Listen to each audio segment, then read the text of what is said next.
This video will help you sleep and relax. But before we begin, I would like to know which city you're from and what time you're watching this. Now, subscribe to the channel, relax, and let's begin.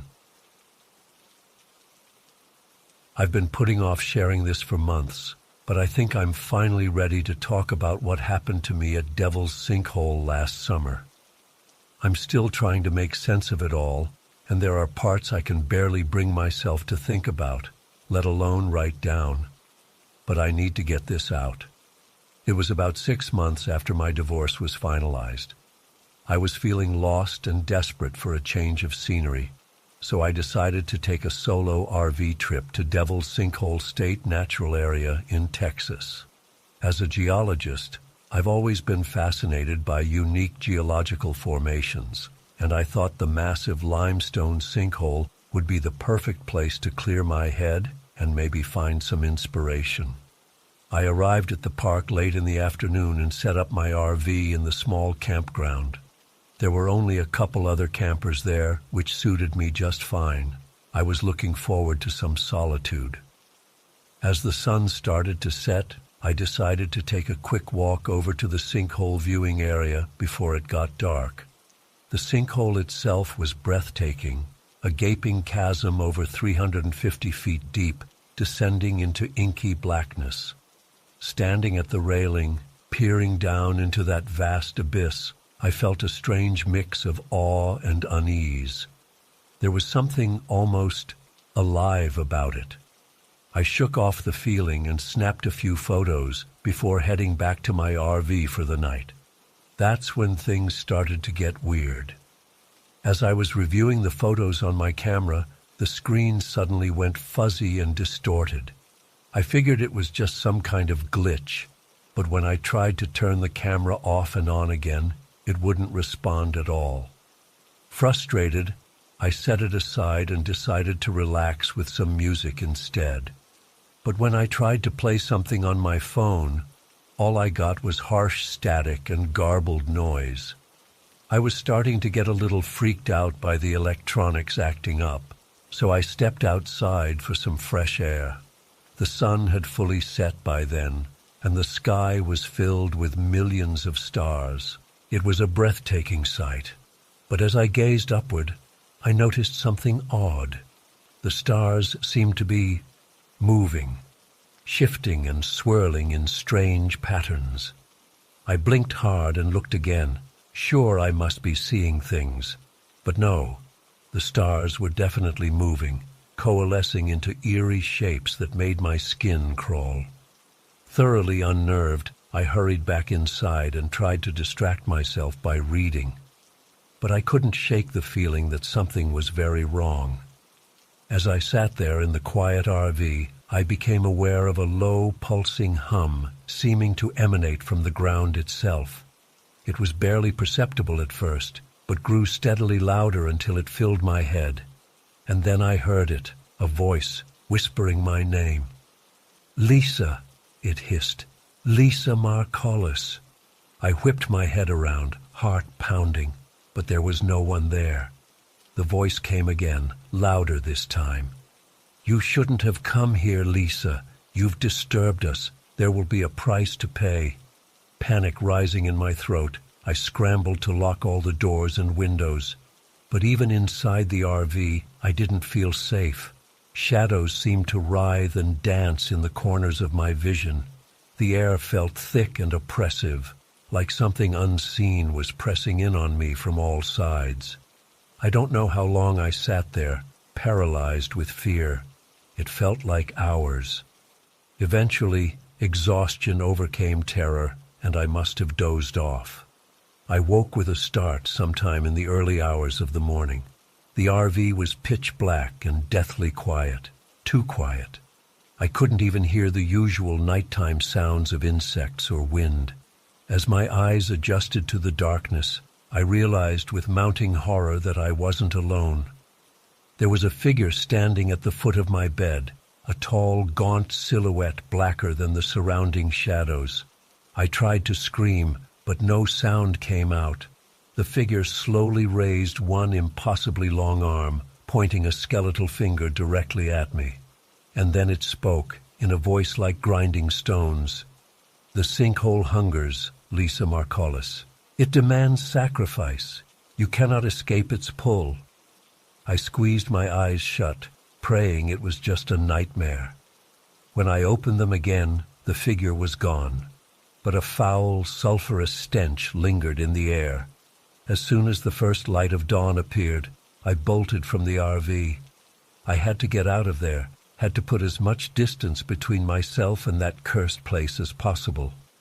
But as I fumbled for my keys with shaking hands, I noticed something on the ground near the RV door, an old leather-bound book that definitely hadn't been there the night before. Against my better judgment, I picked it up. The cover was unmarked, the pages yellowed with age. As I flipped through it, my blood ran cold. It was filled with bizarre symbols and diagrams, and what looked like ritual instructions in some ancient language. And there, scrawled in the margin of one page, was my name. That's when I heard the screech of bats. I looked up to see a massive swarm pouring out of the sinkhole, thousands upon thousands of them. But they weren't behaving normally. Instead of dispersing, they were coalescing into a massive, undulating shape in the sky. A shape that looked disturbingly like a giant, leering face. I didn't stick around to see what happened next. I threw the book down and ran for my car, not even bothering to grab any of my belongings from the RV. As I peeled out of the campground, I could see dark, mist-like tendrils starting to emerge from the sinkhole in my rearview mirror. I drove for hours, not stopping until I was several states away. I've never gone back for my RV or equipment. Sometimes I wonder if I imagined the whole thing, if it was just some kind of stress-induced breakdown.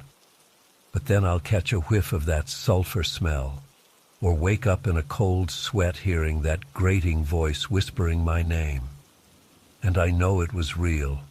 I still don't understand what happened to me at Devil's Sinkhole. Maybe I never will.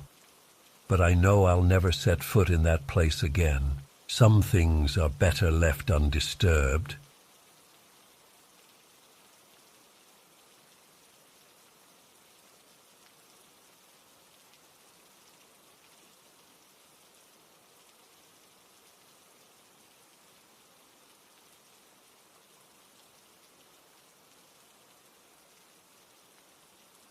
Never been more terrified in my life than during my recent trip to Caprock Canyon State Park.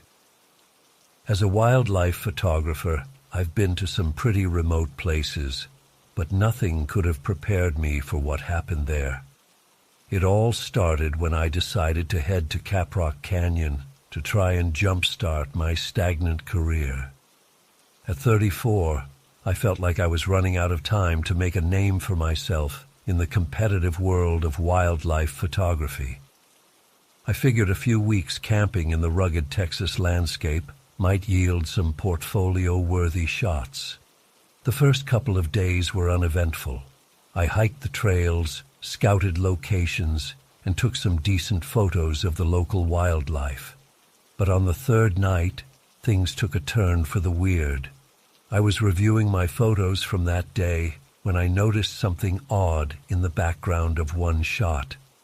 At first, I thought it was just a smudge on the lens, but when I zoomed in, I could make out what looked like the faint outline of a woman in old-fashioned clothes. I chalked it up to my eyes playing tricks on me and went to bed. But I couldn't shake the uneasy feeling that had settled over me.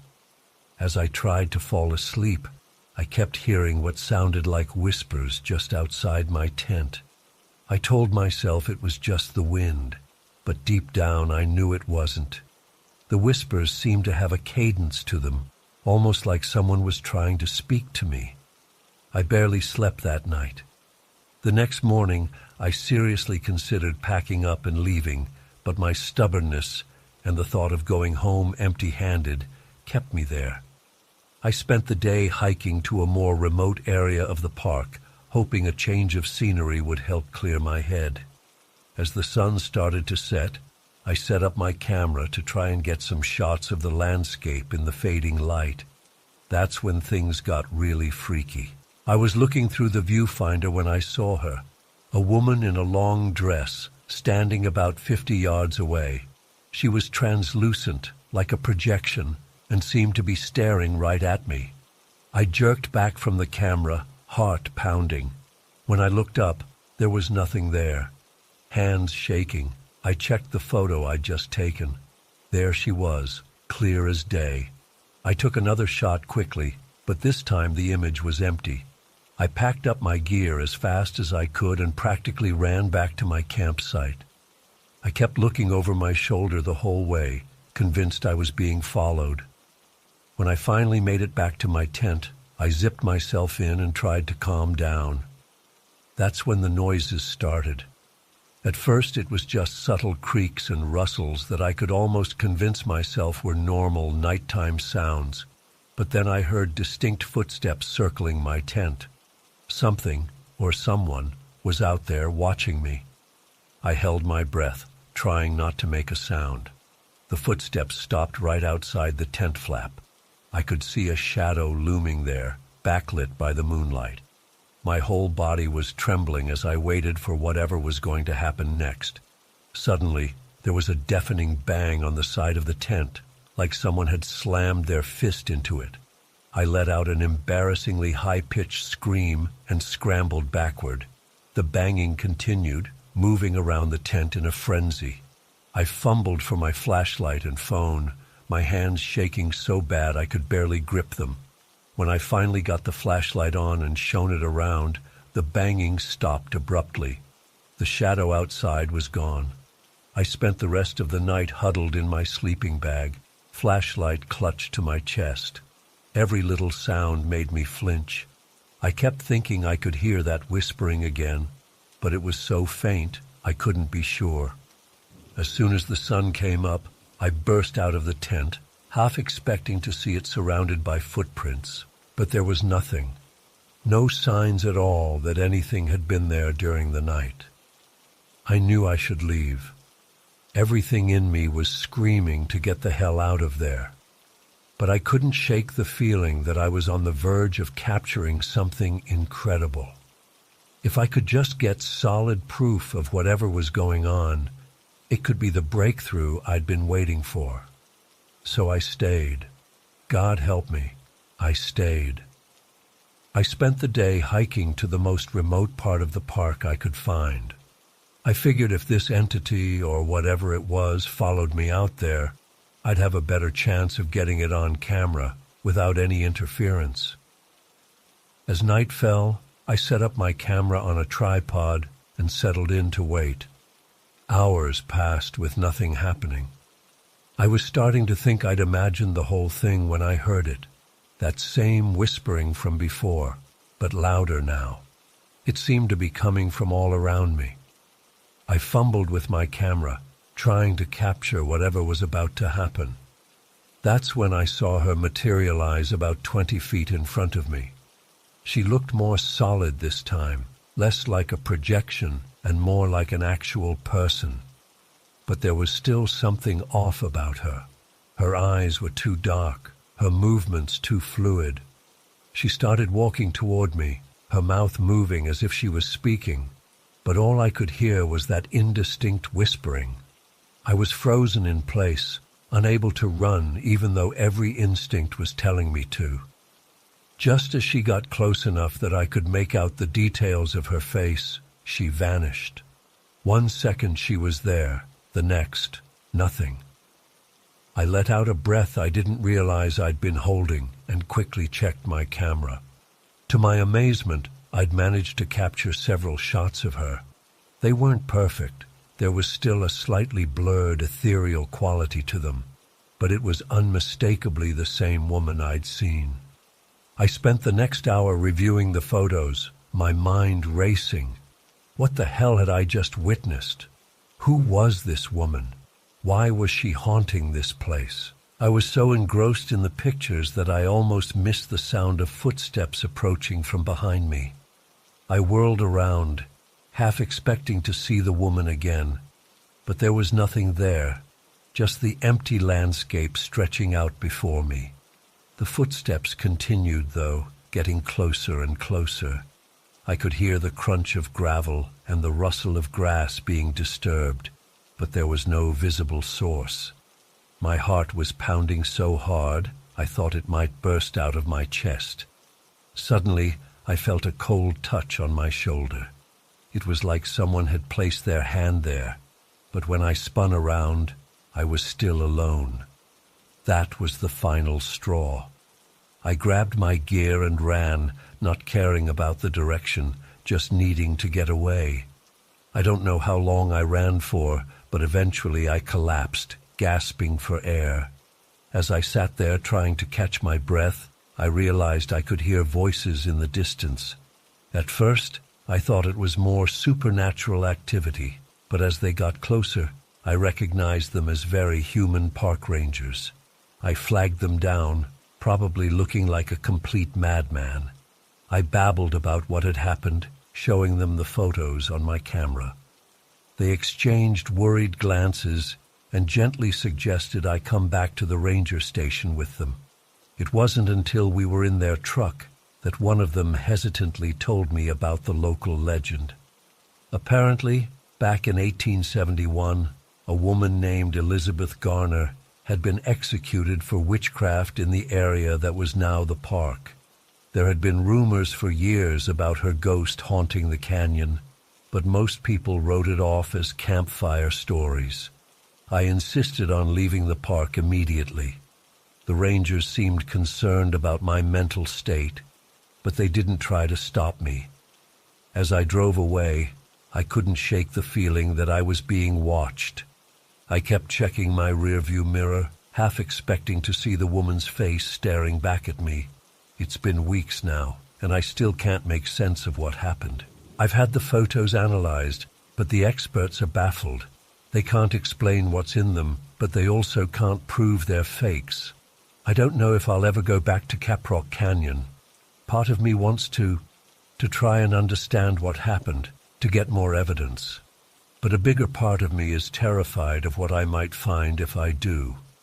All I know is that there are things in this world that defy explanation, and sometimes it's better not to go looking for them.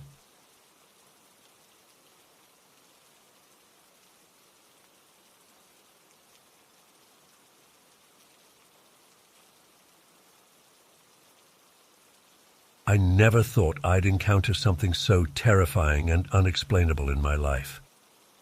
It happened about a month ago, but I still can't shake the feeling of dread that comes over me when I think about it. I'm a 32-year-old software engineer named Ethan, and I had decided to take some time off work to go on a solo RV trip. I was feeling burnt out and needed to get away from the hustle and bustle of city life for a while. I had been on the road for about a week, meandering through small towns and scenic routes, when I decided to check out this place called Devil's Sinkhole in Texas. It sounded interesting, a massive vertical cavern in the middle of nowhere. I figured it would be a cool spot to park my RV for the night and do some stargazing. As I was driving down the long, empty road leading to the sinkhole, I started to get an eerie feeling. The sun was setting, casting long shadows across the barren landscape. I told myself I was just being paranoid after too many days alone on the road. But then I saw something that made my blood run cold. Up ahead, shimmering in the fading light, was what looked like an old-fashioned wagon train. I blinked hard, thinking my eyes were playing tricks on me. But when I looked again, it was still there, a line of covered wagons slowly making their way across the desert, kicking up ghostly dust in their wake. I slammed on the brakes, my heart pounding. This couldn't be real. As I watched in disbelief, the wagon train seemed to flicker in and out of existence, like a mirage. I rubbed my eyes, but it was still there. I fumbled for my phone to try to take a picture, but my hands were shaking so badly I couldn't even unlock the screen. Suddenly, a figure appeared right next to my driver's side window. I nearly jumped out of my skin. It was a man, or at least something that looked like a man, dressed in old-fashioned clothes with a wide-brimmed hat. His face was gaunt and pale, with piercing eyes that seemed to glow in the twilight. "Care to join us, traveler?" he asked in a raspy voice that sent chills down my spine. I was frozen in terror, unable to speak or move. The man, or whatever he was, smiled, revealing yellowed teeth. "We're always looking for new souls to join our caravan," he continued. "Eternity stretches before us, full of endless possibilities. Why limit yourself to this mundane existence when you could explore the vast unknown with us?" As he spoke, the world around me seemed to shimmer and warp. I caught glimpses of other realities, fantastic alien landscapes, glittering celestial vistas, shadowy realms that defied description. It was beautiful and terrifying all at once. For a moment, I felt an overwhelming urge to say yes, to abandon everything and join this otherworldly expedition. But then I remembered the small iron cross my grandmother had given me years ago, telling me it would protect me from evil. I always kept it in my wallet, more out of sentiment than belief. With trembling hands, I managed to pull it out. The moment I touched the cross, the man's face contorted in rage. He let out an inhuman shriek and recoiled as if burned. The visions disappeared, snapping me back to reality. I gunned the engine and peeled out of there as fast as I could, not daring to look in the rearview mirror. I drove for hours, my hands white-knuckled on the steering wheel, until I reached the nearest town. I checked into a motel and spent a sleepless night jumping at every sound, convinced that ghostly wagon train was going to show up outside my window. In the light of day, I tried to convince myself it had all been some kind of hallucination brought on by exhaustion and isolation. But deep down, I knew what I had seen was real. Something beyond human understanding exists out there, and I had come face to face with it. I cut my trip short and headed home after that. I couldn't shake the feeling that I had narrowly escaped something truly horrifying. Even now, weeks later, I still have nightmares about that ghostly caravan and its tempter offering eternal journeys. Sometimes when I'm driving at night, I think I catch glimpses of wagons in my peripheral vision. I don't know if I'll ever be able to explain what happened that night at Devil's Sinkhole. Part of me wants to go back there to prove to myself it wasn't real.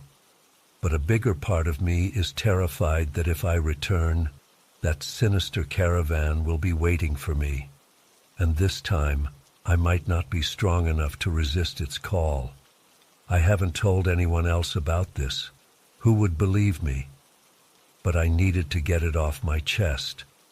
Has anyone else experienced anything like this? Am I going crazy? Or is there really some kind of supernatural force out there, tempting lost souls to join an eternal journey into the unknown? I don't know if I'll ever have answers, but I do know one thing. I'll never look at a lonely stretch of road the same way again. The experience has left me deeply shaken and questioning everything I thought I knew about reality.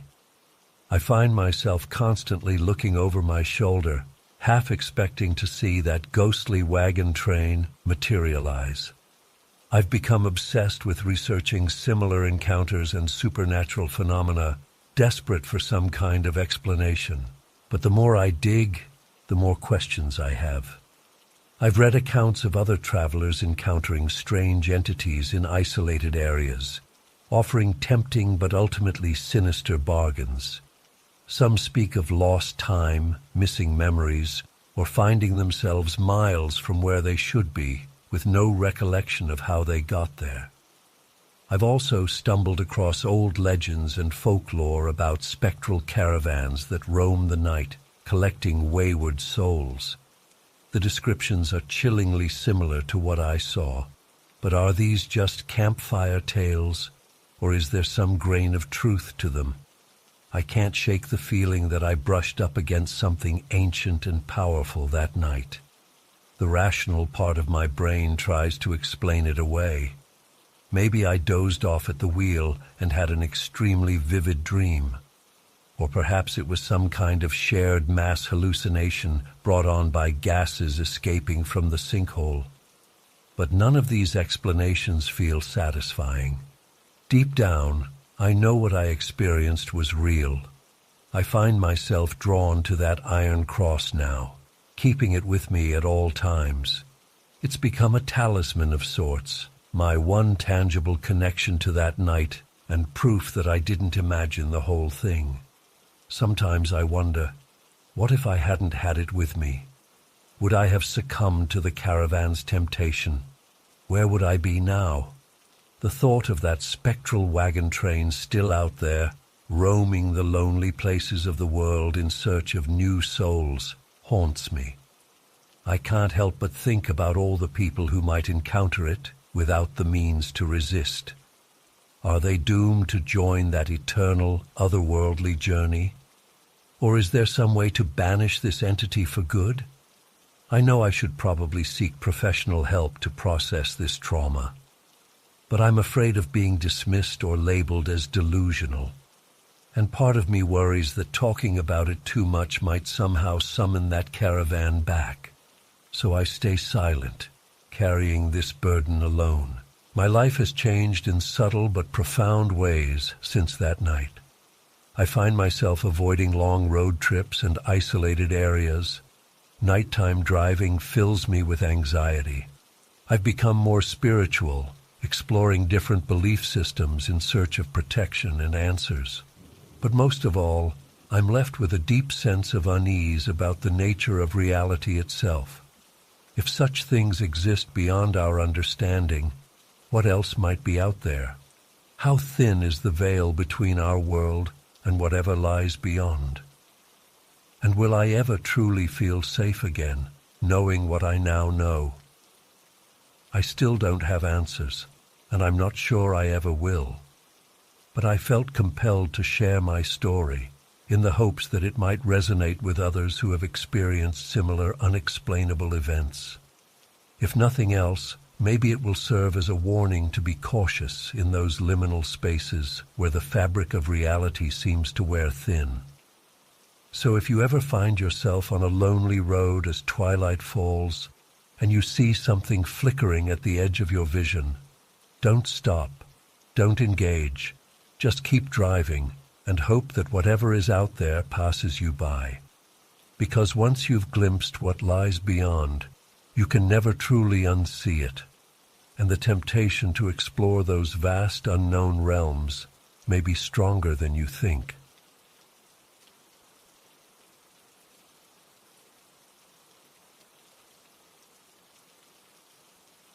As a travel blogger, I've been to countless breathtaking locations around the world, but Enchanted Rock in Texas had always intrigued me with its rich history and local legends. I decided it would make for a perfect feature on my blog, so I packed up my gear and hit the road, excited for what I hoped would be an inspiring adventure. The day started off normally enough. I arrived at Enchanted Rock State Natural Area early in the morning, eager to capture the sunrise over the massive pink granite dome. The air was crisp, and a light fog hung low over the landscape, giving everything an ethereal quality. Perfect for photos, I thought. I spent the morning hiking and exploring, snapping pictures and jotting down notes about the area's geology and history.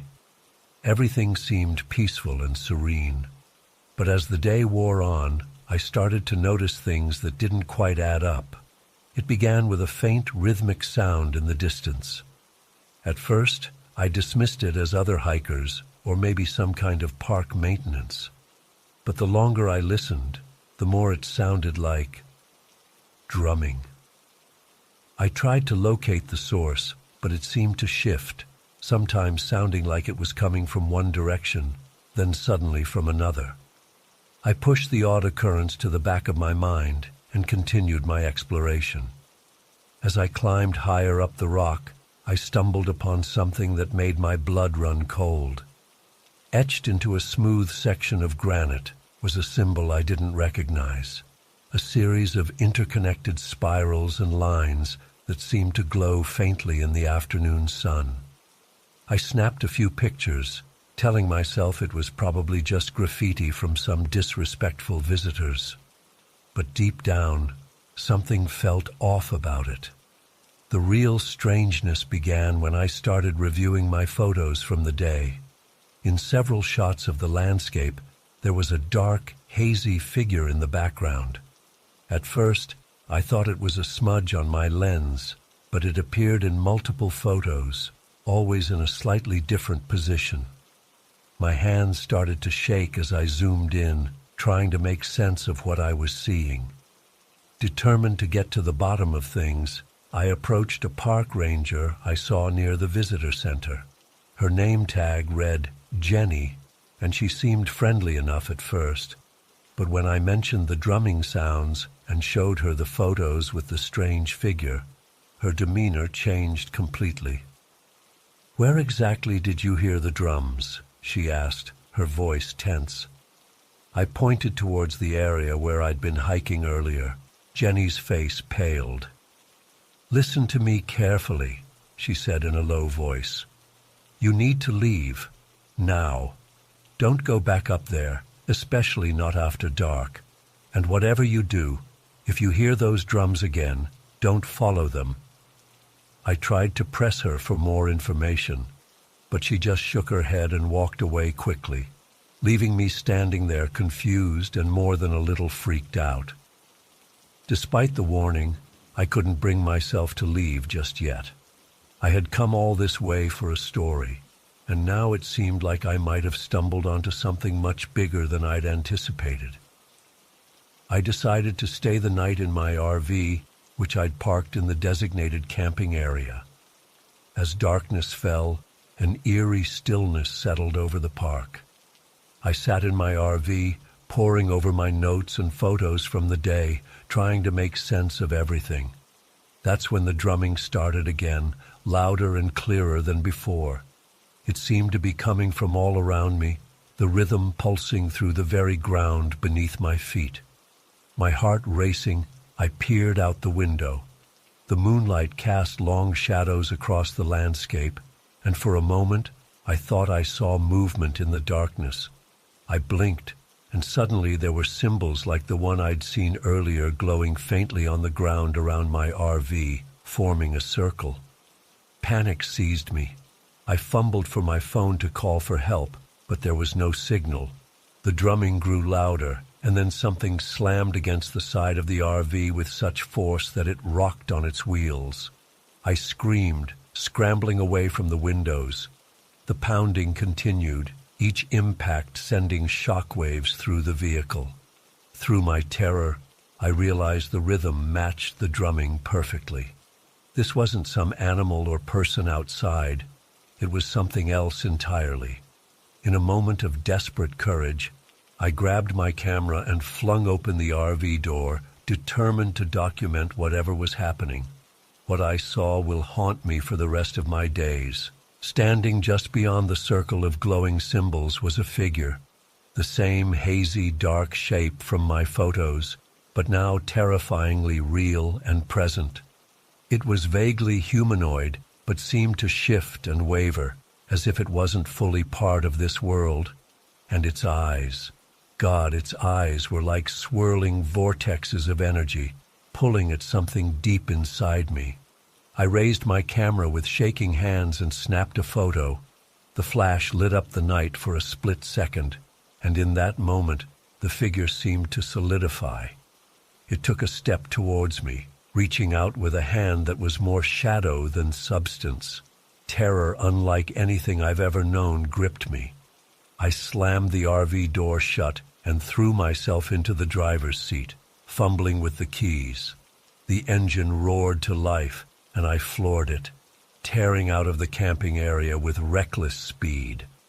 As I sped away from Enchanted Rock, I could see in my rearview mirror that the glowing symbols had spread, covering the ground in intricate patterns that pulsed with an otherworldly light. The drumming reached a fevered pitch, and just before I turned onto the main road, I caught one last glimpse of that spectral figure, standing atop the granite dome, silhouetted against the starry sky. I drove for hours, not stopping until I was several towns away. It wasn't until the sun began to rise that I finally pulled over at a rest stop, my hands shaking so badly I could barely turn off the engine. Looking back, I still can't fully explain what happened that night at Enchanted Rock. Was it all some elaborate hoax? A hallucination brought on by dehydration or exhaustion? Or was it something truly supernatural, some ancient power awakened in that primordial landscape? I've gone over my photos and notes countless times since then, but they offer no clear answers. The photos from that final encounter are blurry and distorted, showing little more than vague shapes and strange light patterns. Part of me is grateful for that. I'm not sure I could handle seeing that figure clearly again, even in a photograph. I've tried reaching out to the park ranger, Jenny, but she seems to have vanished. No one at Enchanted Rock State Natural Area has any record of a ranger by that name working there. Sometimes, late at night, I still hear those drums in my dreams. They call to me, trying to pull me back to that place. But I resist. Whatever is there, whatever ancient and powerful force dwells in Enchanted Rock, it's not meant for us to understand or control. I went looking for a story about local legends and came away with something far more terrifying and real. My advice to anyone thinking of visiting Enchanted Rock: enjoy the beauty of the place, but be wary. There are forces at work there that go beyond our comprehension. And if you hear drums in the distance, for your own sake, don't follow them. Some mysteries are better left unsolved.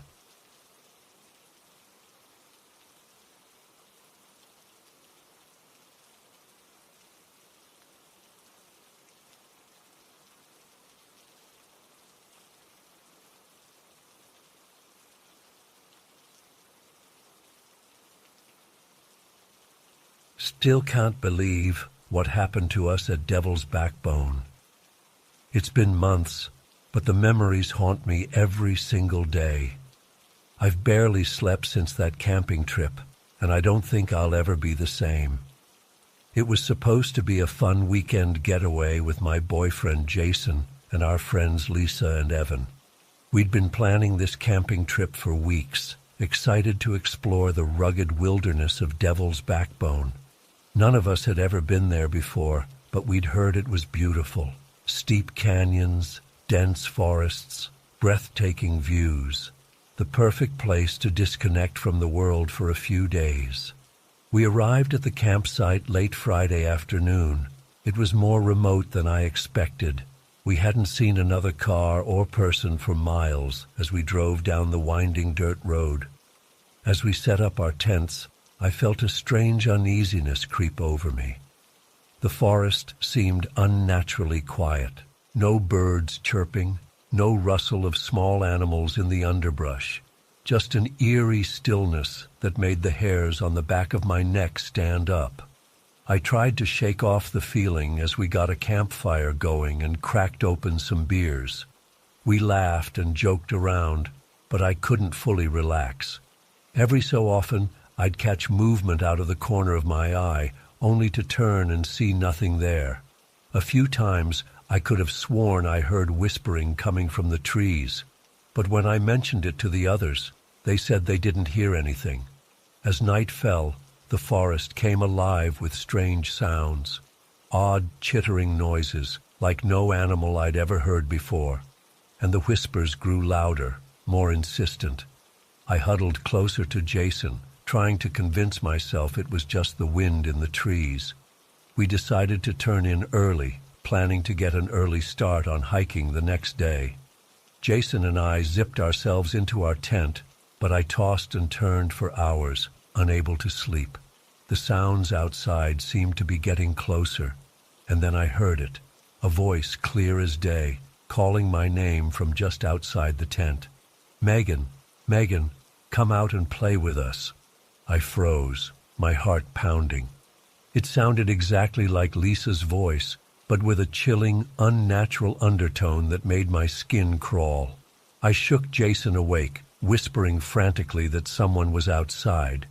He groggily unzipped the tent and peered out, but said he didn't see anyone. I was trembling uncontrollably at this point. Jason tried to calm me down, saying I must have been dreaming, but I knew what I'd heard. As we lay there in tense silence, more voices joined in, now imitating Jason, Evan, even my own parents, all calling my name, beckoning me to come out. I buried my face in Jason's chest, squeezing my eyes shut and willing it to stop. After what felt like hours, the voices faded, and I managed to drift into a fitful sleep. The next morning, I woke up feeling drained and on edge. The others seemed cheerful as we ate breakfast, excited for our hike. I tried to bring up the strange events of the night before, but they brushed it off. Lisa joked that I must have had too much to drink. I forced a laugh, not wanting to seem crazy, but the sick feeling in my stomach wouldn't go away. We set off on our hike, following a trail that wound deeper into the canyon. The scenery was stunning, but I couldn't shake my sense of dread. Every snapping twig made me jump. I kept seeing fleeting shadows darting between the trees, always just out of clear sight. About 2 hours in, we came to a fork in the trail. There was some debate about which way to go. That's when Evan suggested using his drone to scout ahead and get a better view of the landscape. We all thought it was a great idea. Evan sent the drone up, the whir of its propellers echoing through the canyon. We huddled around his controller screen, watching the aerial view, and that's when things went from unsettling to terrifying. As the drone flew over a densely wooded area, we all saw it, a dark, hunched figure moving unnaturally fast through the trees. It was only on screen for a split second before the video feed cut out. Evan frantically tried to reconnect, but the drone was gone. We all stood there in stunned silence for a moment. Lisa nervously suggested it was probably just a bear or something. But we all knew that whatever we saw didn't move like any animal. Evan was distraught about losing his expensive drone. Despite our protests, he insisted on going to look for it. We reluctantly agreed to split up. Evan and Lisa would backtrack to search for the drone, while Jason and I continued ahead on the trail. We agreed to meet back at this spot in 2 hours. Jason and I hiked on, the atmosphere between us tense and uneasy. Neither of us wanted to discuss what we'd seen on the drone footage. After about 45 minutes, we reached a scenic overlook. Any other time, I would have been awestruck by the view, but I couldn't appreciate it. I felt like we were being watched. That's when we heard Lisa's scream echoing through the canyon. Without a word, Jason and I took off running back the way we came. My heart was pounding so hard I thought it might burst. Lisa's screams continued, interspersed with sounds of breaking branches and pounding footsteps. We rounded a bend in the trail and came face to face with Lisa. She was wide-eyed with terror, covered in scratches and dirt. She grabbed my arm, gasping for breath. "It took Evan," she choked out between sobs. "Oh God, it took him." Before we could process what was happening, we heard it, heavy footsteps and an inhuman growling coming towards us fast. Without thinking, we ran. I've never run so hard in my life. Branches whipped at my face as we tore through the forest, the sounds of pursuit right behind us. I risked a glance back and immediately wished I hadn't. What I saw will haunt me for the rest of my days.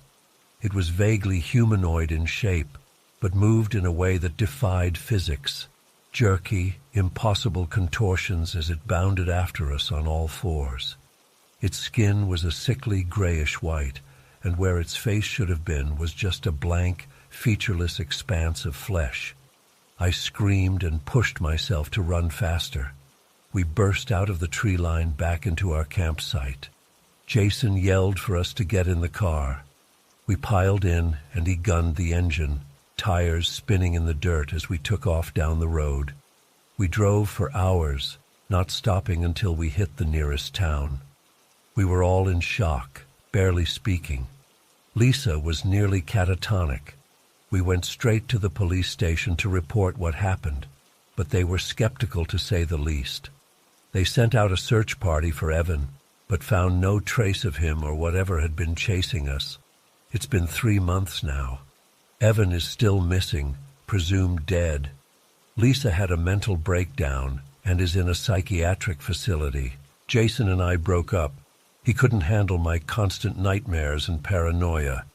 I've been seeing a therapist, but nothing helps. I still hear the whispers sometimes, calling my name. I'm terrified to be alone, especially in the dark. I don't know what we encountered out there in Devil's Backbone. I don't want to know, but I'll never forget the horror of that day, or the guilt I feel for leaving Evan behind. Whatever is out there in those woods, it's not natural, and I fear it's not done with us yet.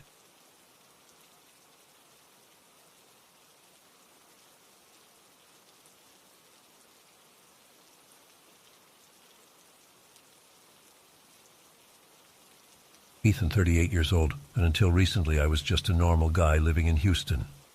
My wife Rebecca passed away last year after a long battle with cancer, and I've been struggling to cope ever since. I thought getting away from the city and spending some time in nature might help clear my head.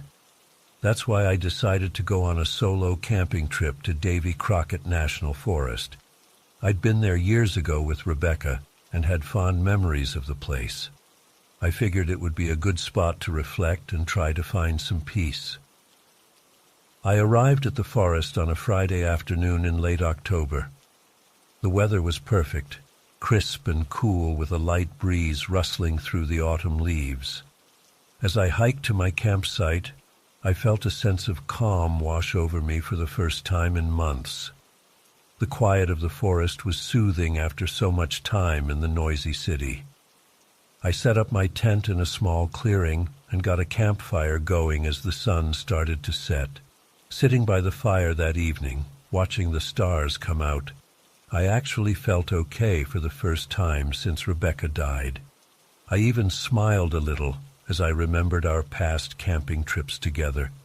But as night fell fully, an uneasy feeling started to creep over me. The forest seemed to get unnaturally quiet. Even the crickets and night birds went silent.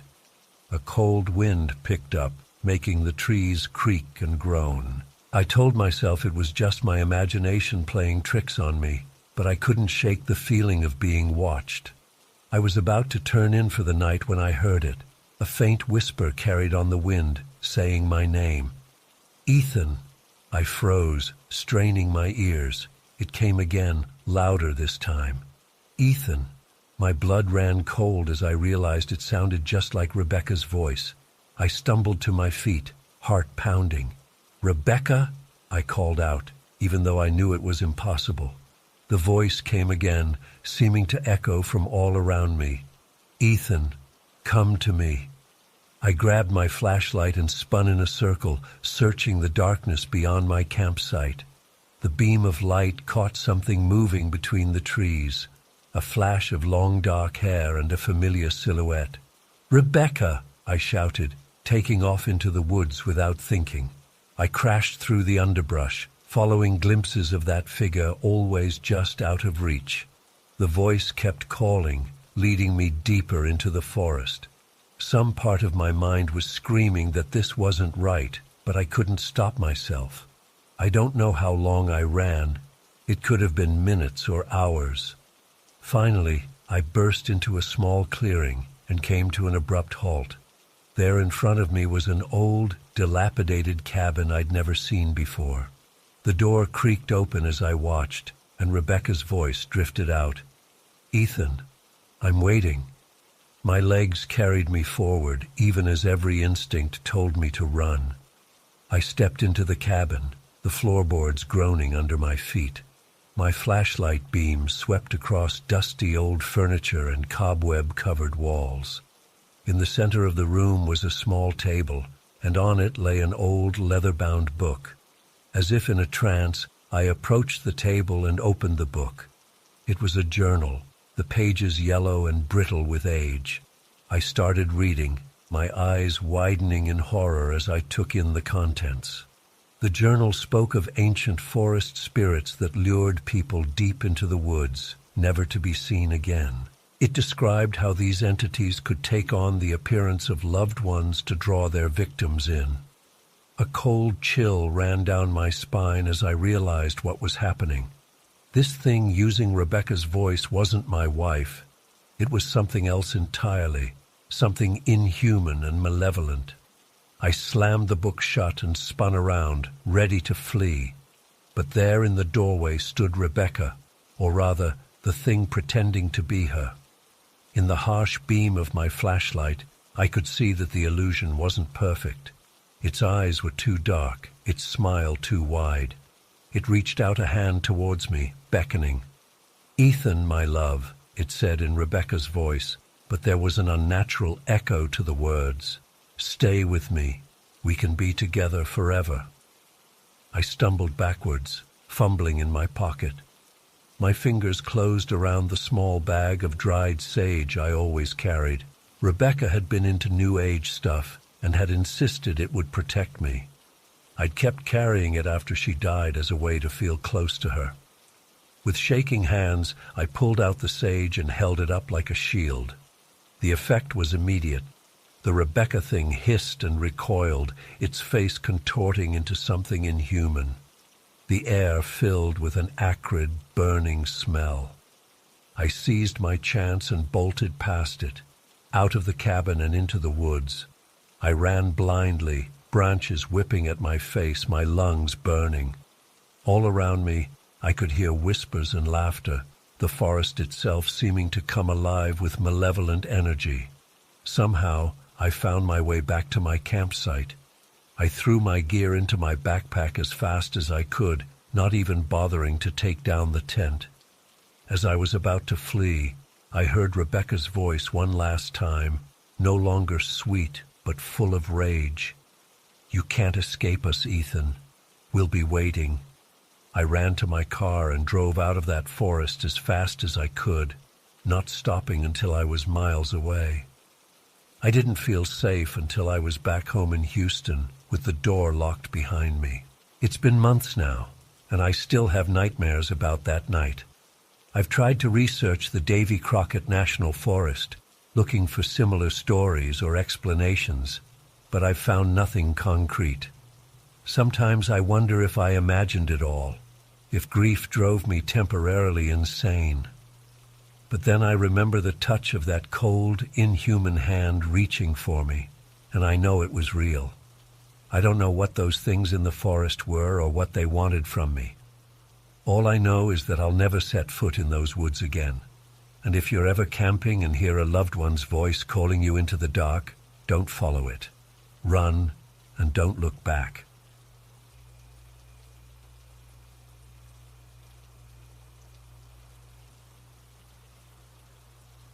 My name's Ryan Fields. I'm a 39-year-old war correspondent, and I've seen some seriously messed up stuff in my line of work. Bombings, shootings, the aftermath of torture, you name it, I've probably witnessed it firsthand. But nothing could have prepared me for what I encountered in those mountains. I decided to take a solo camping trip to Guadalupe Mountains to decompress after a particularly rough assignment. Figured some time alone in nature would help clear my head and give me a chance to process everything I'd seen. Boy, was I wrong. The first couple days were uneventful enough. I hiked during the day, set up camp in the evenings, did some writing. But on the third night, things took a turn for the bizarre. I was sitting by my campfire, jotting down some notes in my journal, when my phone suddenly went haywire. The screen started flickering and distorting, making this awful high-pitched squealing noise. I tried turning it off, but it wouldn't respond. Then, as abruptly as it started, it stopped. The screen went black, and the phone was completely dead. Unsettled, I decided to turn in early. But as I was zipping up my tent, I caught a glimpse of something out of the corner of my eye. A tall, unnaturally thin figure standing at the edge of the firelight. And its face. God, that face. It had this horrifically wide grin that stretched literally from ear to ear. I blinked and it was gone. I told myself I was just overtired, that my mind was playing tricks on me. But deep down, I knew what I'd seen was real. Sleep didn't come easy that night. The next morning, I woke to find my backpack had been torn open and ransacked. Food, water, my compass, all gone. But strangely, my camera and journal were left untouched. I started to feel a deep sense of unease, like I was being watched. As I hiked that day, trying to find my way back to the trailhead, I kept seeing flashes of movement in my peripheral vision. That unnatural figure, always just out of sight. And I swear I could hear faint whispers on the wind, speaking in a language I couldn't understand. By late afternoon, I was hopelessly lost. The trail markers seemed to have vanished, and the terrain looked completely unfamiliar. Panic started to set in as I realized I might have to spend another night out here. That's when I saw it again. The figure with the grotesque smile, standing motionless about 50 yards away. This time, I got a better look. It was unnaturally tall, at least 8 feet, with limbs that were far too long and thin to be human. Its skin was a sickly grayish white, like a corpse. And that smile, rows of needle-sharp teeth in a mouth that split its face in two. I froze, heart pounding. The thing just stood there, staring at me with black, empty eyes. Then it spoke, in a voice that seemed to come from inside my own head. "Ryan Fields, we've been waiting for you." I ran. I ran faster and harder than I ever have in my life, crashing through the underbrush with no regard for direction. Branches whipped at my face, and I nearly twisted my ankle a dozen times, but I didn't dare slow down. After what felt like hours, I collapsed, gasping for breath. Night had fallen, and I found myself in a small clearing surrounded by dense forest. As my eyes adjusted to the darkness, I realized with horror that I wasn't alone. The creature was there, mere feet away. But now there were others with it, more of those grotesque, smiling abominations. They formed a circle around me, closing in slowly. That's when the whispering started again, but this time I could understand the words. They were speaking of all the horrors I'd witnessed as a war correspondent. Bombings, executions, mass graves. Every terrible memory came flooding back in vivid detail. But it wasn't just the events themselves. I could feel the fear, the pain, the anguish of every victim I'd ever photographed or interviewed. It was overwhelming, like drowning in a sea of other people's suffering. I curled into a ball, hands pressed against my ears, trying desperately to block it out. But the voices only grew louder, more insistent. And with them came visions, not just of what I'd seen, but things I'd only heard about or imagined. I saw children being torn apart by shrapnel. I saw women being brutalized by soldiers. I saw piles of bodies left to rot in the sun. And through it all, those smiling faces watched, feeding on my fear and guilt. I don't know how long I lay there, trapped in that nightmare. It felt like days, weeks even. I was certain I would die there, my mind shattered by the onslaught of horrors. But then, just as I was about to give up hope entirely, something inside me snapped. A surge of anger and defiance rose up, drowning out the fear.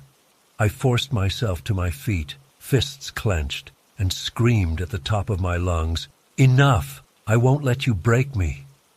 The creatures recoiled, their smiles faltering for the first time.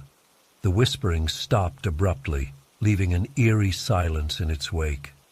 I stood there, chest heaving, glaring at each of those twisted faces in turn. "I've seen humanity at its worst," I snarled. "I've looked true evil in the eye. Whatever the hell you things are, you don't scare me." For a long moment, nothing moved. Then, slowly, the circle of creatures began to widen. A gap appeared between two of them, an opening.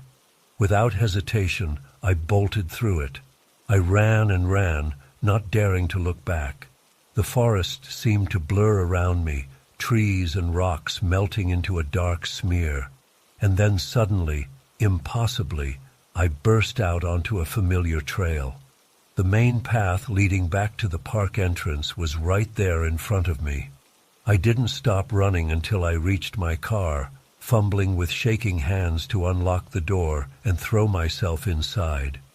As I sped away from Guadalupe Mountains, the sun was just starting to rise. I drove for hours, putting as much distance between myself and that place as I could. It's been weeks now, and I still can't fully process what happened to me out there.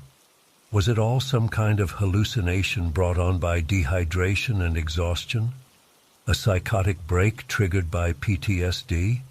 Or did I truly encounter something beyond human understanding? I don't know.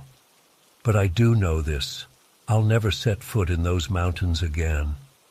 And every time I close my eyes, I see those horrible smiling faces waiting in the darkness. I've faced a lot of dangers in my career, but nothing has ever shaken me like this. I thought I knew what true fear was, but I was wrong. There are things in this world far more terrifying than any war or disaster I've covered. And sometimes, the most frightening battles are the ones we fight within ourselves.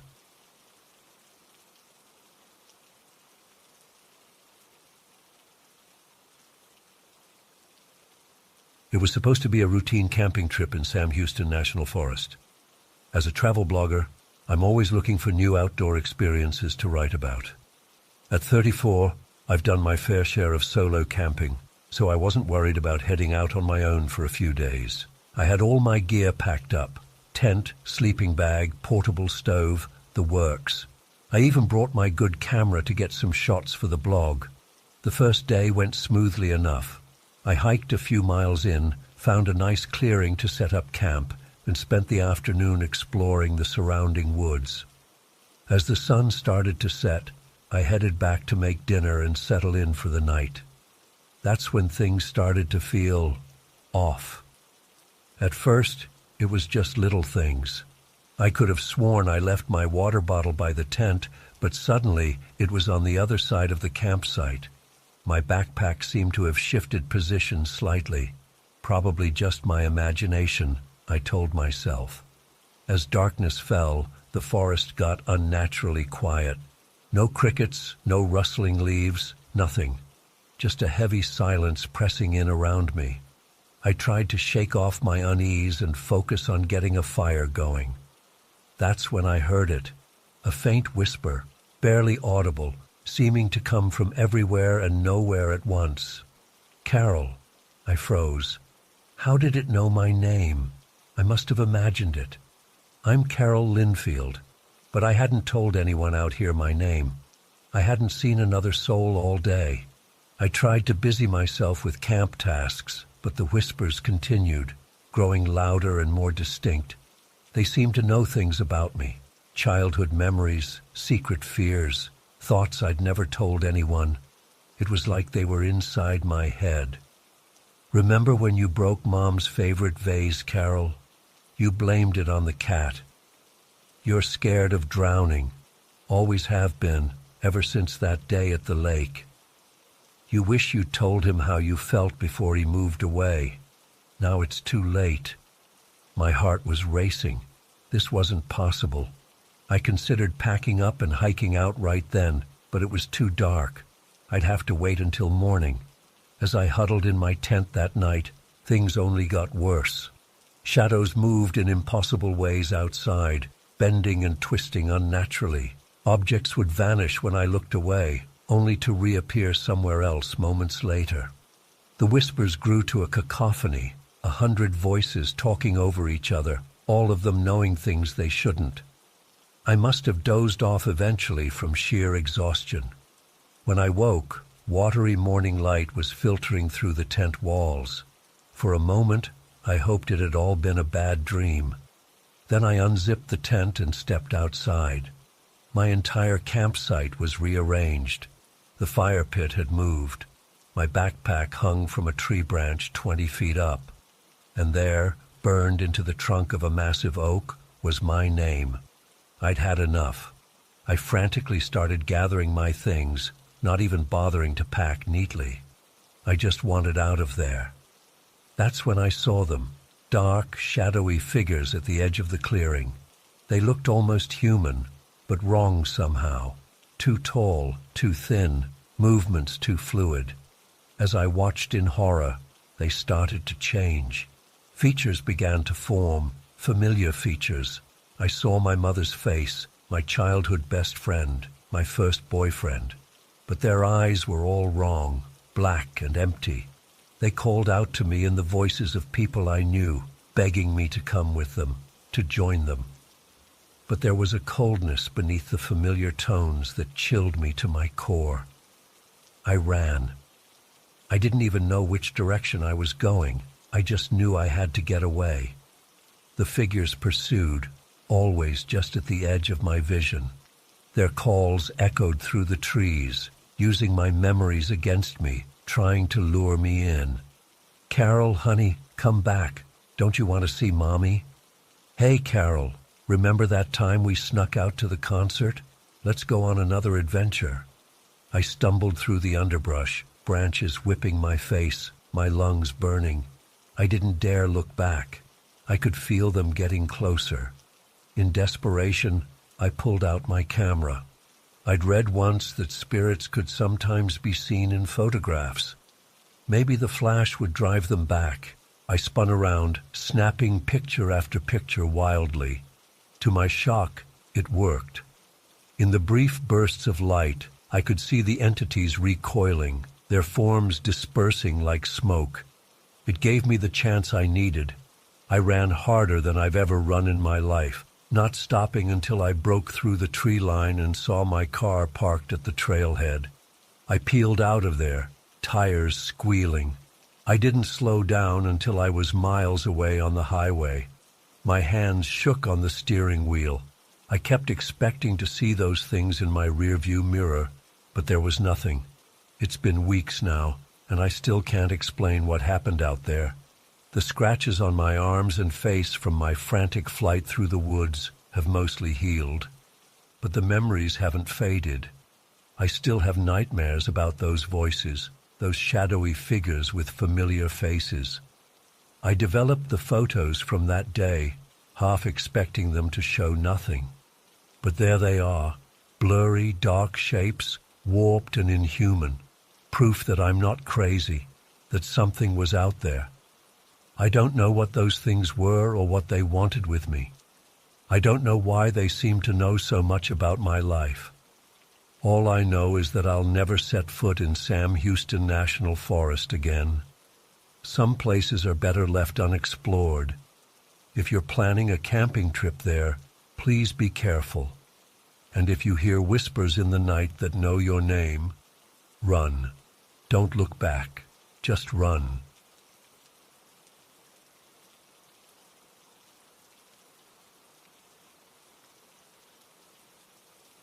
It was supposed to be a fun adventure. Just me, Jake, and Sam spending a long weekend exploring the Chisos Mountains. We'd been planning it for months, poring over trail maps and gushing about the epic views we'd see. I was so excited to get away from the city and clear my head in nature. The first day was everything we'd hoped for. We set up camp near the base of Emery Peak, surrounded by towering rock formations and scrubby desert vegetation. As the sun set, painting the sky in vibrant oranges and pinks, We sat around the campfire trading stories and dreaming about the hikes we'd do over the next few days. It wasn't until the second night that things started to feel off. We were huddled around the fire again when Jake suddenly went quiet mid-sentence, his eyes fixed on something in the darkness beyond our campsite. When I asked what was wrong, he just shook his head and said it was probably nothing. But I noticed how tense he seemed for the rest of the night. The next morning, Jake was adamant about doing a drone flight to scout out the area. He claimed it was just to get some cool aerial footage, but I could tell he was looking for something specific. Sam and I exchanged confused glances as Jake meticulously programmed a flight path into his controller. We watched the drone take off and disappear into the clear blue sky. Jake's eyes were glued to the controller screen, his brow furrowed in concentration. After about 15 minutes, his whole body suddenly went rigid. "What the fuck is that?" he muttered, zooming in on something. Before Sam or I could ask what he meant, Jake's eyes went wide with panic. Oh shit, he yelled, frantically working the controller. "I'm losing signal. Come on. The drone's video feed cut to static. Jake cursed and tried desperately to regain control, but it was no use. Whatever he'd seen out there, the drone was gone. Jake was visibly shaken. When we pressed him on what he'd spotted, he just shook his head and said we needed to pack up and leave immediately. But Sam and I convinced him we should at least try to retrieve the drone first. It was expensive equipment after all. So we set out in the direction Jake had last seen it, with him leading the way. The further we got from camp, the more on edge Jake became. He kept glancing around nervously, as if expecting something to jump out at us at any moment. We'd been hiking for about an hour when Jake suddenly froze in his tracks. "Did you hear that?" he whispered. I was about to say no when an inhuman shriek pierced the air. It was like nothing I'd ever heard before, a blood-curdling mix of a mountain lion's scream and a person in agony. Before I could even process what was happening, Jake took off running back the way we'd come. "Run!" he yelled over his shoulder. "Don't look back, just fucking run." Pure adrenaline and terror propelled me forward. I could hear Sam's ragged breathing beside me as we sprinted after Jake. That awful shriek echoed through the mountains again, closer this time. The sound of something large crashing through the underbrush behind us sent a jolt of primal fear through my body. I risked a glance over my shoulder and immediately wished I hadn't. What I saw defied explanation. It was vaguely humanoid in shape, but much larger, at least 8 feet tall. Its limbs were unnaturally long and spindly, with razor-sharp claws at the ends. But it was the face that will haunt me forever. It was like a nightmarish blend of human and animal features. Bulging eyes, an elongated snout full of jagged teeth, and antlers protruding from its skull. I let out a scream and pushed myself to run faster than I ever had in my life. Up ahead, I could see Jake duck behind a large boulder. Sam and I made a beeline for it, diving behind the rock, just as another ear-splitting shriek rent the air. We huddled there, gasping for breath, as the sound of heavy footsteps and snapping branches drew closer. I clamped a hand over my mouth to stifle my panicked breathing. Jake had his arm around Sam, who was trembling uncontrollably. The footsteps stopped. For several agonizing seconds, the only sound was our ragged breathing and my thundering heartbeat. Then a low, guttural growl came from directly above us. I squeezed my eyes shut, certain we were about to die. But after what felt like an eternity, the growling faded and the footsteps receded into the distance. We stayed frozen in place for at least another 10 minutes before Jake finally whispered that we should make a run for camp. On shaking legs, we emerged from our hiding spot and started the trek back. We'd only gone about 100 yards when Sam let out a strangled cry. Following his gaze, I saw Jake's mangled drone hanging from a tree branch. Next to it was what looked horribly like a human arm, stripped of flesh. That was enough for us. We sprinted back to camp, grabbed our essentials, and got the hell out of there. The entire drive back to civilization, we barely spoke. What was there to say? We'd encountered something that shouldn't exist, something that defied rational explanation. In the months since, I've struggled to make sense of what happened. I've researched cryptids and local legends, trying to find anything that matches what we saw. The closest I've come is the Wendigo of Algonquin folklore, but even that doesn't quite fit. Jake refuses to talk about it at all. Sam threw himself into work and rarely responds to my messages anymore. And me? I haven't been able to shake the feeling that we're being watched. Sometimes at night, I swear I hear that inhuman shriek in the distance. I know how crazy this all sounds. Part of me still wonders if it was some kind of shared delusion brought on by fear and isolation. But then I remember the primal terror I felt when I saw that thing. The way it moved, the intelligence in its eyes. It was real. And it's still out there. So if you're planning a trip to Big Bend, or any remote wilderness really, be careful. There are things in this world that we can't explain, things that lurk in the shadows waiting to prey on the unsuspecting. I used to scoff at stories like this. Now I know better. The truth is far more terrifying than any campfire tale. Blah.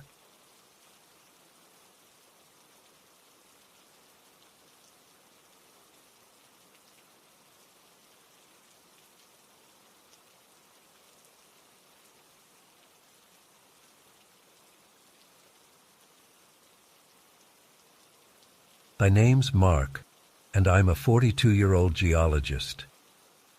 After my divorce last year, I decided to take a solo trip to Devil's Sinkhole State Natural Area in Texas. I needed to clear my head, and I figured exploring some unique geological formations might reignite my passion for my work. I arrived at the site early in the morning, my RV packed with supplies for a few days of camping and research. The sinkhole itself was breathtaking, a massive vertical cavern plunging over 350 feet into the earth. As I set up my equipment near the rim, I felt a surge of excitement. This was exactly what I needed, but almost immediately, things started to feel off. My phone kept glitching, the screen flickering with strange symbols before dying completely.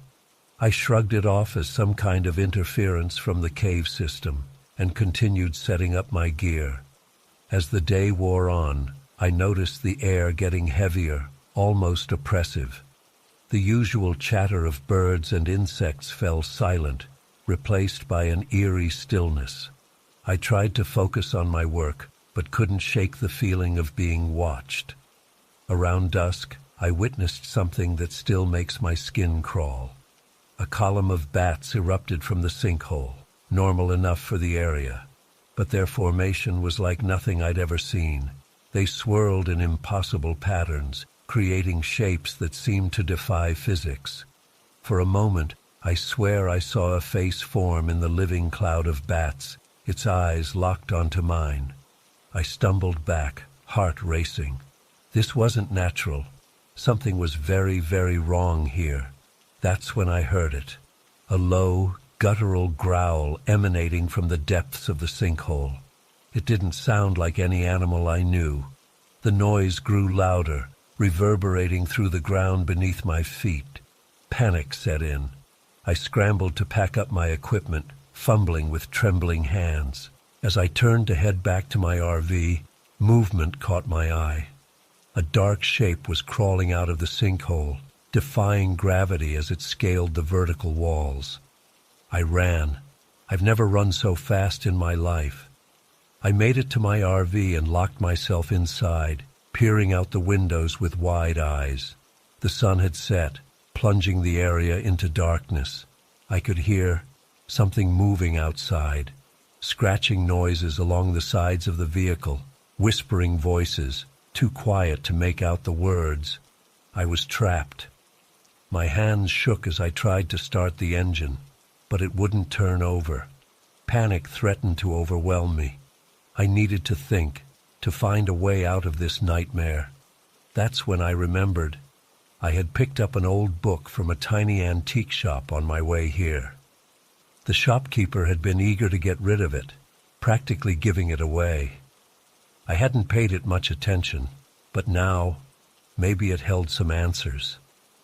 I found the book buried in my bag and opened it with trembling hands.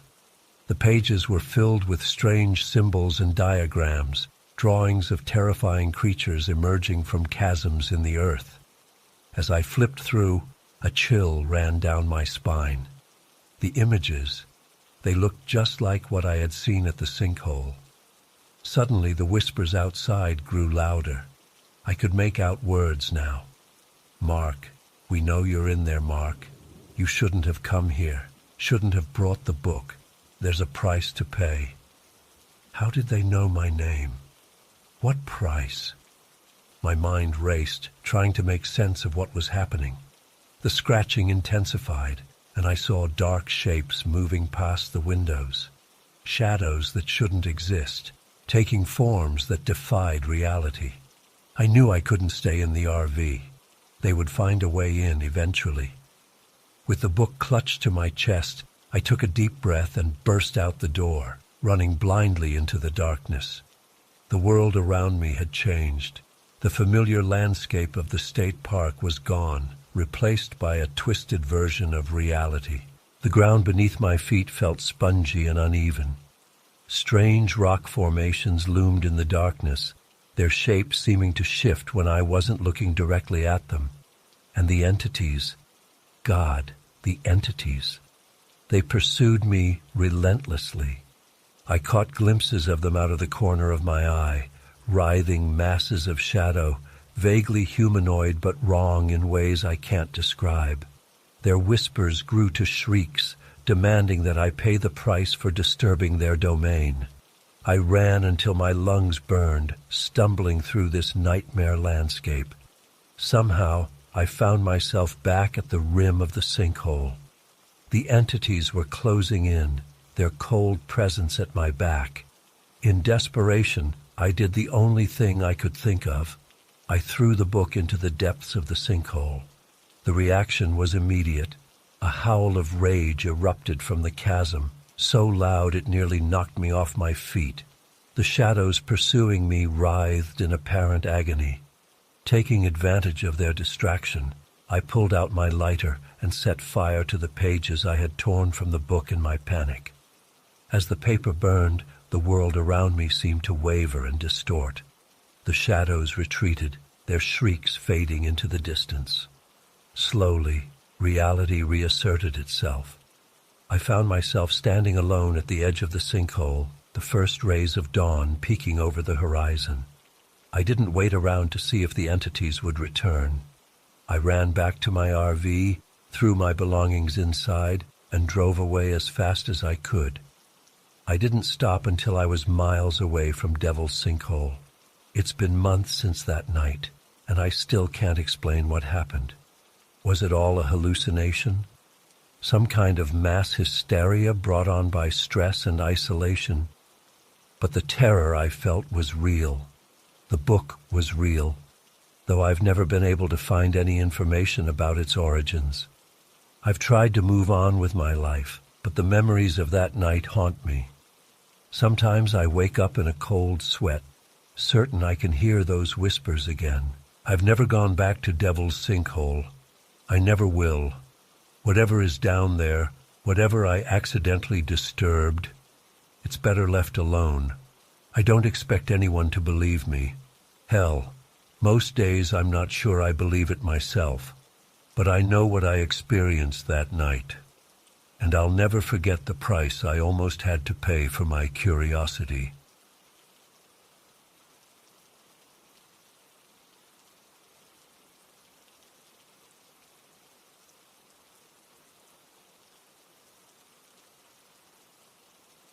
It was supposed to be a routine assignment, spend a few days exploring the area, take some photos, and write up a nice piece about the rugged beauty of the Texas wilderness. I arrived at the park early in the morning, excited to start my adventure. The scenery was breathtaking, crystal clear water flowing through limestone canyons, surrounded by arid scrubland. I set up camp near the river and spent the day hiking and scouting locations for photos. As evening approached, I was sitting by my tent reviewing my notes when I noticed another camper setting up nearby. Always eager to chat with locals and get insider tips, I wandered over to introduce myself. That's when I met Becky Turner. Becky was a petite woman in her 40s with wild curly hair and an intense gaze. She explained that she was a paranormal investigator who had come to Devil's River to research a phenomenon known as the Devil's Light. According to her, there had been numerous sightings over the years of strange, otherworldly lights appearing over the river at night. I have to admit, I was skeptical. In my line of work, I've heard plenty of local legends and tall tales. But Becky seemed absolutely convinced. She spoke rapidly, her eyes gleaming with excitement as she rattled off dates and details of past sightings. "It's not just lights," she insisted. "People have reported seeing shadowy figures within the lights. Some say they've heard voices calling to them from the river. A few have even claimed the lights tried to lure them into the water." I nodded politely, not wanting to offend her, but also not putting much stock in ghost stories. We chatted for a bit longer before I excused myself to get some dinner started. As I walked back to my campsite, I glanced over my shoulder and saw Becky setting up some kind of equipment, cameras and sensors, I assumed. That night, I lay in my tent, unable to sleep. The unfamiliar sounds of the wilderness kept startling me awake. Rustling in the bushes, the hoot of an owl, the babbling of the river. Around 2 a.m. I heard Becky moving around outside. Curious, I unzipped my tent and peered out. She was standing by the river's edge, her equipment arrayed around her. The moon was nearly full, casting an eerie glow over the landscape. I watched as Becky walked slowly along the bank, stopping occasionally to adjust her devices. Suddenly, she froze. Even from a distance, I could see her body go rigid. She turned her head sharply, staring intently at something out on the water. I followed her gaze but saw nothing unusual, just moonlight reflecting off the gently flowing river. Becky started gesturing wildly and speaking, though I couldn't make out the words. She took a few steps into the shallows. Alarmed, I called out to her, "Becky, what are you doing?" She didn't seem to hear me. She waded in deeper, the water now up to her waist. I scrambled out of my tent, heart pounding. "Becky, stop!" I shouted. "Come back!" Just as I reached the riverbank, Becky disappeared beneath the surface. I stood there in shock for a moment, waiting for her to resurface. But the river remained calm and still. Panicking, I splashed into the water, searching desperately in the dark. I dove under repeatedly, groping blindly in the murky depths, but found nothing. After what felt like hours, but was probably only minutes, I stumbled back to shore, gasping and shivering. I ran to my tent and grabbed my phone to call for help. But of course, no signal. I was alone in the wilderness with no way to contact the outside world. I paced frantically along the bank, calling Becky's name over and over. But there was no response except the steady gurgle of the river. As the sky began to lighten with the approaching dawn, I collapsed on the ground, exhausted and terrified. What had I just witnessed? Had Becky drowned? But how could she have vanished so quickly, without a sound or struggle? I must have dozed off because the next thing I knew, the sun was up. I jolted awake, the memories of the night before crashing over me. I ran to Becky's campsite, hoping against hope that it had all been a nightmare. But her tent was empty, her sleeping bag untouched. I spent the morning searching up and down the riverbank, looking for any sign of Becky or her equipment. But there was nothing. No footprints, no disturbed vegetation, no bits of clothing or gear. It was as if she had never existed. I knew I needed to report what had happened, but I was scared. How could I explain what I'd seen? Would anyone believe me? I decided to hike out to the ranger station and let the authorities handle it. I quickly packed up my gear, my hands shaking as I broke down my tent. Just as I was about to leave, something caught my eye. There, half buried in the mud by the river, was one of Becky's devices, a small black box with blinking lights. I hesitated, then grabbed it and shoved it in my backpack. Maybe it would help explain what had happened. The hike to the ranger station was grueling. The Texas sun beat down mercilessly, and I was running on zero sleep and frayed nerves. By the time I arrived, I was dehydrated and barely coherent. I stammered out my story to the bewildered park ranger, who immediately called in search and rescue. The next few days passed in a blur. I was questioned repeatedly by rangers, police, and search teams. They combed the area but found no trace of Becky or her campsite. I handed over the device I'd found, but the authorities seemed skeptical of my entire story. I could tell they thought I was either crazy or hiding something. Finally, after 3 days, they told me I was free to go. The search was ongoing, but they had no reason to hold me. I numbly gathered my belongings and began the long drive home. That should have been the end of it. A tragic, inexplicable event that would haunt me, yes, but one I could eventually move past. But what happened next made me realize the nightmare was far from over. About a week after I returned home, I woke in the middle of the night to a strange glow coming from outside my bedroom window. Heart racing, I crept to the glass and peered out. There, hovering above my backyard, was a pulsing orb of light. I froze, unable to breathe. The light slowly began to take shape, morphing into a vaguely human-like form, and then I heard it, a voice, eerily familiar, calling my name. Ellie, Ellie, come to me. It was Becky's voice. I scrambled away from the window, my mind reeling. This couldn't be happening. I was safe at home, hundreds of miles from Devil's River. But the voice continued, growing louder and more insistent. Against my better judgment, I found myself moving towards the back door. It was like I was in a trance, my body no longer under my control. I stepped outside, the cool night air raising goosebumps on my skin.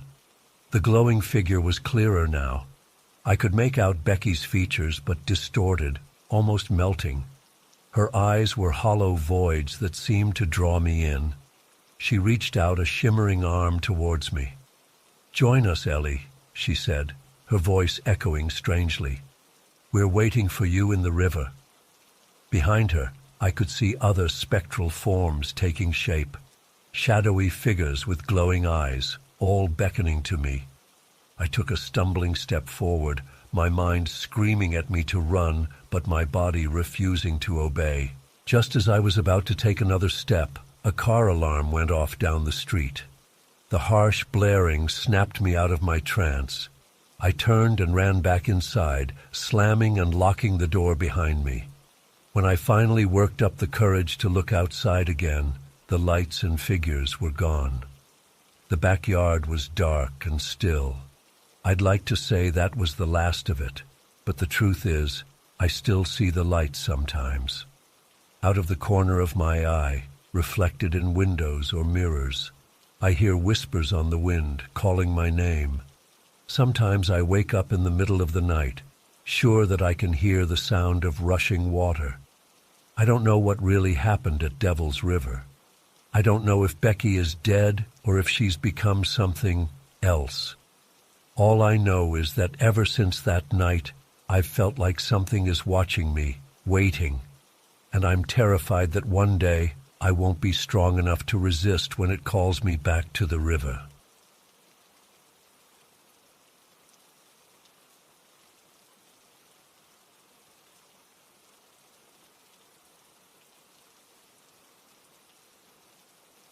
It was supposed to be a routine assignment. Spend a week capturing images of the local flora and fauna for a nature magazine. Cato Lake had always intrigued me with its pristine beauty and diverse ecosystem. As I drove into the small town nearby, I was eager to get started. The first hint that something was off came when I stopped at the local diner for lunch. As I chatted with the waitress about good spots for wildlife viewing, her friendly demeanor suddenly changed. She lowered her voice and warned me to be careful out there, especially after dark. According to her, there were old legends about a witch that haunted the lake, luring unsuspecting victims to their doom. I brushed it off as small-town superstition. After all, I was a rational guy who dealt in facts and physical evidence. Ghost stories didn't scare me. If anything, it just made me more determined to capture the raw, natural beauty of the area. That first day went smoothly as I scouted locations and took some test shots. The lake was even more breathtaking in person, crystal clear waters reflecting the dense forest and craggy mountains. As the sun began to set, I decided to try for some dusk shots near the shore. That's when I heard it for the first time, a haunting melody drifting across the water. It was unlike anything I'd ever heard before, ethereal and mesmerizing. I found myself moving closer to the water's edge, straining to make out the source. But as quickly as it began, the song faded away, leaving only the usual sounds of the forest at twilight. I tried to shake off the uneasy feeling as I headed back to my cabin. It was probably just the wind playing tricks, I told myself, but deep down, I knew it was something more. The next few days passed in a blur as I immersed myself in my work. I captured some incredible shots of ospreys diving for fish, a family of otters at play, and even a majestic bull moose at dawn. But each night as darkness fell, that eerie song would start up again. Sometimes it seemed to come from right offshore, other times from deep in the woods. I never could pinpoint the source. On the fourth night, things took a terrifying turn. I had set up my gear for some long-exposure night sky shots, hoping to capture the Milky Way reflected in the still waters of the lake. As I waited for the camera timer, movement on the water caught my eye. At first I thought it was just ripples from the breeze, but then I saw her, a pale, ethereal figure of a woman, seemingly floating just above the surface. Her long hair billowed around her as if underwater, even though she was clearly above the waves. And her eyes, God, her eyes were locked right on me, glowing with an otherworldly light. I watched in stunned silence as she drifted closer to shore.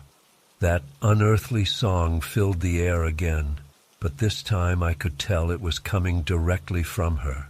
Part of me wanted to run screaming back to my cabin, but another part felt drawn to her, compelled to move closer to the water's edge. Just as I took a step forward, my camera's shutter clicked loudly, breaking the spell. In an instant, the figure vanished and the song cut off abruptly. I was left standing alone in the darkness, heart pounding and hands shaking. I barely slept that night, convinced I was losing my mind. But when I checked my camera the next morning, there she was, a blurry but unmistakable figure hovering above the lake in several frames. I had proof that I wasn't hallucinating, but that almost made it worse. I should have packed up and left right then, but something kept me there, a mix of professional curiosity and a deep-seated need to understand what was happening. So I stayed, but I was much more cautious now, especially after dark. The encounters continued over the next 2 nights. Sometimes just glimpses of movement in the mist. Other times that bone-chilling song echoing through the trees. I didn't see the spectral woman again directly, but I felt her presence constantly. It was as if she was toying with me, always just out of sight. On my last night at Cato Lake, I decided to face my fears head-on. I planned a final photo expedition, hiking to a secluded cove on the far side of the lake. As I set up my equipment in the fading light, that familiar melody began. But this time it was louder, more insistent. I turned to see the woman floating mere yards away, her ethereal form flickering like candlelight. She beckoned to me, her song more alluring than ever. I found myself moving towards her without even realizing it, drawn by some primal urge I couldn't resist. The icy water was up to my knees before I snapped out of it. I stumbled backwards, falling onto the rocky shore. The woman's beautiful face contorted into a horrifying snarl. She lunged towards me with inhuman speed, spectral hands grasping. Pure terror gave me strength, and I scrambled to my feet, sprinting back towards the trail. I could hear splashing behind me, as if something was emerging from the lake in pursuit. I didn't look back, just ran blindly through the woods until I reached my cabin. I threw my gear into the car and peeled out of there, driving straight through the night until I was hundreds of miles away. It wasn't until I reached home that I dared to look at the photos from that final night. What I saw chilled me to the bone. In frame after frame, that ghostly woman was there in the background, sometimes just a blur, other times in crystal clear focus. But the most disturbing shot was the last one. It showed me standing knee-deep in the water, a look of rapture on my face as spectral hands reached for my throat. I don't know what would have happened if I hadn't broken free of her spell, but I do know that I'll never set foot near Cato Lake again. The magazine didn't get their story. I told them equipment failure ruined the shoot. I couldn't bring myself to share those photos or my experience with anyone until now. Sometimes late at night, I still hear echoes of that otherworldly song in my dreams, and I wonder how many others have been lured to their doom in those haunted waters over the years. The myths and legends suddenly don't seem so impossible anymore. Whatever is out there, it's very real and very dangerous. I just count myself lucky to have escaped with my life and my sanity mostly intact.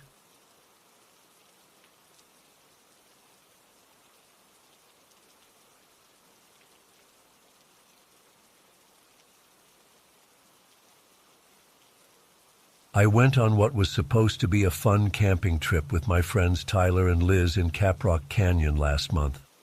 I've always loved the outdoors, but after what happened there, I don't think I'll ever be able to go camping again. The 3 of us had been planning this trip for weeks. We were all excited to get away from the city for a few days and explore the beautiful canyon landscape. Tyler had just bought a new drone and was eager to get some aerial footage of the scenery. We arrived at the campsite late in the afternoon and set up our tents. As the sun started to set, casting long shadows across the rocky terrain, we gathered around the campfire to roast marshmallows and chat. Everything seemed so peaceful and normal. If only I had known what horrors awaited us. The next morning, we woke up early to do some hiking. Tyler brought along his drone and spent some time flying it around to capture video of the stunning red rock formations. At one point, he flew it a bit too far and lost sight of it. He thought he saw where it went down, so he headed off to try to retrieve it while Liz and I continued on the trail. When Tyler didn't return after an hour, we started to get worried. We called out for him, but got no response. As we retraced our steps looking for him, an eerie silence settled over the canyon. Even the birds seemed to have gone quiet. A chill ran down my spine despite the hot Texas sun beating down on us. We searched for hours with no sign of Tyler. Just as we were about to head back to camp to call for help, Liz spotted something in the distance. Tyler's backpack lying on the ground near the base of a cliff. We rushed over, hoping to find him nearby, but he was nowhere to be seen. That's when I noticed the strange markings carved into the rock face. They looked ancient, crude stick figures and bizarre symbols that made no sense to me. And then I saw the bones. Scattered around the area were what looked like animal bones, along with a few that seemed disturbingly human-like. My heart was racing as I took in the nightmarish scene. What the hell had happened here? Where was Tyler? I turned to Liz, seeing the same fear and confusion in her eyes that I felt. Suddenly, we heard a blood-curdling shriek echo through the canyon. It didn't sound human or like any animal I'd ever heard. The hairs on the back of my neck stood up as a wave of pure terror washed over me. We need to get out of here. Now. I grabbed Liz's arm and we took off running back towards our campsite. As we ran, I heard heavy footsteps and labored breathing behind us, getting closer. I was too terrified to look back. We sprinted as fast as we could, our lungs burning, branches whipping at our faces as we crashed through the underbrush. Finally, we burst into the clearing where our tents were set up. Without stopping, we grabbed our backpacks and kept running towards where we had parked the car. That's when I saw it, just for a split second as I glanced over my shoulder. A tall, emaciated figure with grayish skin stretched taut over an elongated skull. Its mouth was filled with razor-sharp teeth and its eyes. God, those glowing red eyes will haunt me forever. Liz fumbled with the car keys, her hands shaking uncontrollably. I could hear the thing crashing through the trees, getting closer by the second. Just as it emerged at the edge of the campsite, Liz got the car started, and we peeled out of there, kicking up a cloud of dust. We drove for hours in silence, both of us too shocked and terrified to speak. When we finally got cell service again, we called the police and park rangers to report Tyler missing. They searched for days but never found any trace of him. It's been a month now, and I still have nightmares every night about what I saw in that canyon. I've done some research since then and learned about a creature from Native American folklore called a Wendigo, a malevolent spirit that possesses humans and turns them into cannibalistic monsters. I don't know if that's what we encountered, but I can't shake the feeling that Tyler fell victim to something truly evil out there. Liz and I have tried to move on with our lives, but we're both permanently changed by what happened.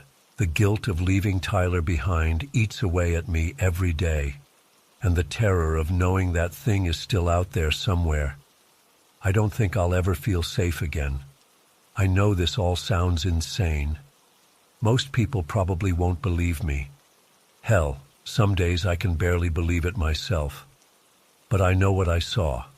That thing was real, and I'll carry the trauma of that day with me for the rest of my life. I'm sharing this as a warning to anyone thinking of camping in Caprock Canyon. Please, be careful out there. And if you hear strange noises or see any weird symbols carved in the rocks, get out immediately. Don't make the same mistake we did. Don't let your curiosity get the better of you. Some things in this world are better left undisturbed. I often wonder if we could have done anything differently to save Tyler. The rational part of my brain knows there's no way we could have fought off that monster. But the guilt still gnaws at me. His family deserves closure, but I can't bring myself to tell them the full truth of what happened. How could they possibly understand? Sometimes late at night, when the house is quiet and dark, I swear I can hear that inhuman shriek again in the distance. I know it's just my mind playing tricks on me, but it sends me into a panic every time. I've started sleeping with the lights on, and keeping a baseball bat by my bed. Liz and I have drifted apart since the incident. I think seeing each other just brings back too many painful memories. We both blame ourselves for Tyler's fate. I often find myself obsessively poring over maps of the canyon, trying to pinpoint exactly where we were when it all went wrong, as if somehow retracing our steps could undo what happened. I've become paranoid about going anywhere remote or isolated now. Even a simple hike in a local park fills me with dread. Every snapping twig or rustling leaves makes me jump. I keep expecting to see those glowing red eyes staring at me from the shadows. The worst part is not knowing for sure what became of Tyler. Did that thing eat him? Is he somehow still alive out there, transformed into one of those creatures? The not knowing is almost worse than if we'd found his body. His family still holds out hope that he'll be found someday. I don't have the heart to crush that hope, even though I know the truth is far worse than they could imagine. I've tried therapy, but it's hard to work through trauma that no one believes is real. How do you process an encounter with something that shouldn't exist? I feel so isolated, carrying this burden that I can't fully share with anyone. Sometimes I wonder if we somehow unleashed that thing by disturbing the area with Tyler's drone. Or maybe it was always there, lying in wait for unsuspecting victims. Either way, I can't shake the feeling that we were meant to encounter it that day, like we were led there for some sinister purpose. I know I'll never get answers to all the questions that haunt me. All I can do now is try to warn others and hope that no one else has to experience the terror we did in Caprock Canyon. If you're reading this and planning a trip there, please reconsider. Some places are better left unexplored, and some creatures are better left undisturbed in the dark corners of the world where they dwell. Stay safe out there, and always trust your instincts if something doesn't feel right. We ignored the warning signs until it was too late. Don't make our mistake. The wilderness may be beautiful, but it can also hide unimaginable horrors. Horrors that have left an indelible mark on my soul and forever changed how I see the world.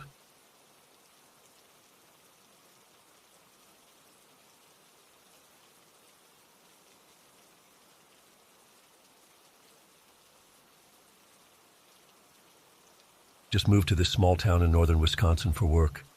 Didn't know a soul here and was feeling pretty lonely and isolated. One Friday night, I decided to check out the local dive bar, figuring I could at least drown my sorrows, if nothing else. The place was dimly lit and smoky, with just a handful of grizzled regulars nursing beers at the bar. I grabbed a stool and ordered a whiskey, planning to have a couple drinks and head home. That's when I noticed her. She was sitting alone at the end of the bar, wearing a bright yellow blouse that stood out in the dark tavern. Long dark hair, pale skin, absolutely gorgeous. Way out of place in a dump like this. Our eyes met, and she gave me a little smile that made my heart skip. Before I knew it, I was sliding onto the stool next to her, introducing myself. Her name was Lily. We got to talking, and the conversation flowed easily. She was funny and charming, with these piercing green eyes I couldn't look away from. The drinks kept coming as we chatted and laughed. I'm not usually the type to get wasted, but something about Lily made me want to keep the night going. Maybe it was the loneliness, or just being mesmerized by her. Either way, I threw back whiskey after whiskey as we talked. The hours flew by in a blur. At some point, Lily said she had to go. I was far too drunk to drive, so I decided to walk home. It was only a couple miles through the woods. I figured I could handle it even in my inebriated state. I stumbled out of the bar around 2 a.m. The cool night air hit me and I realized just how hammered I was. The world was spinning as I started down the dark forest path towards my apartment. Stupid idea, but drunk me wasn't exactly thinking straight. The woods were pitch black and eerily quiet. Just the crunch of leaves under my unsteady feet. I kept tripping over roots and stumps. At one point I fell hard, scraping up my hands and knees. But I pushed on, wanting to get home and pass out. That's when I saw her again. Lily, standing in a small clearing up ahead, her yellow blouse glowing in the moonlight filtering through the trees. What the hell was she doing out here? "Lily," I called out, my words slurring. "That you? What are you doing here?" She didn't respond, just stood there motionless. As I got closer, something felt off. Her posture was rigid, unnatural, and her face, it was blank, expressionless. Not the warm, friendly woman from the bar. A chill ran down my spine. Every instinct screamed at me to turn and run. But the alcohol had dulled my senses. I took another step closer. "Lily, you okay?" I asked nervously. Suddenly, her head snapped towards me with inhuman speed. Her eyes were pitch black, empty voids.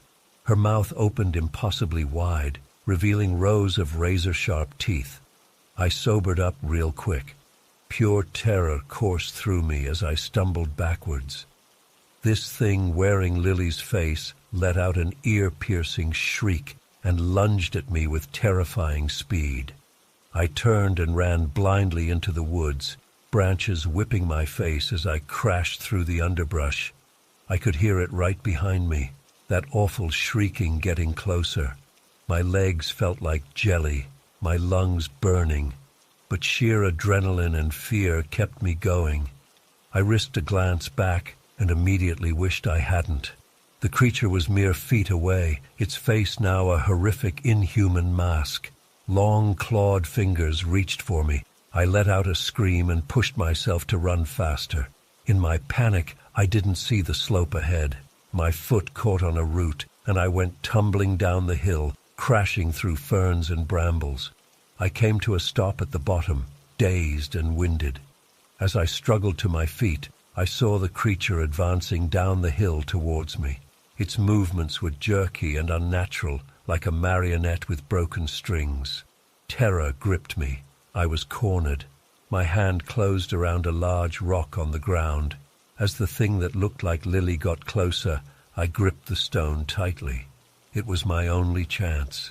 When it was just a few feet away, I mustered all my strength and swung the rock with everything I had. There was a sickening crack as it connected with the creature's skull. It crumpled to the ground, twitching. I didn't wait to see if it would get back up. I turned and ran as fast as my battered body would allow, not stopping until I reached the edge of town. Only then did I pause to catch my breath, hands on my knees as I gasped for air. As the adrenaline faded, the reality of what just happened hit me. Oh God, had I killed someone? Was it really Lily, and I'd imagined the whole monster thing in my drunken state? Panic set in. I needed to go back and check, make sure she was okay or call for help if she wasn't. But the thought of returning to those dark woods filled me with dread. What if the creature was still out there? In the end, my fear won out. I stumbled home and spent the rest of the night huddled in bed, jumping at every little sound. Sleep was impossible. The next day, racked with guilt, I finally worked up the courage to return to the woods. Hungover and sore, I retraced my steps to where I thought the confrontation had happened. But there was nothing there. No body, no blood, not even any signs of a struggle. It was like the whole thing never happened. I've gone back several times since, searching for any evidence. But I've found nothing. Sometimes I wonder if I imagined the whole thing, some kind of alcohol-induced hallucination. But then I look at the cuts and bruises on my body, feel the lingering terror, and I know it was real. I haven't seen Lily since that night.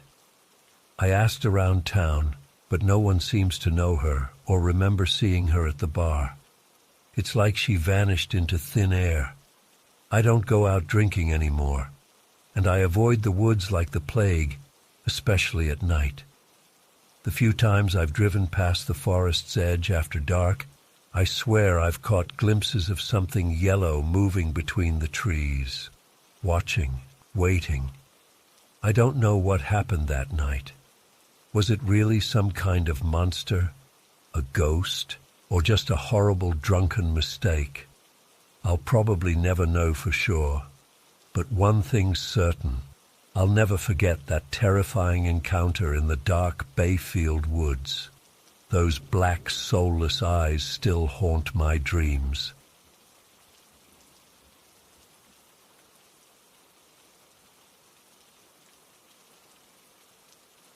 I've never felt so utterly betrayed and violated in my entire life.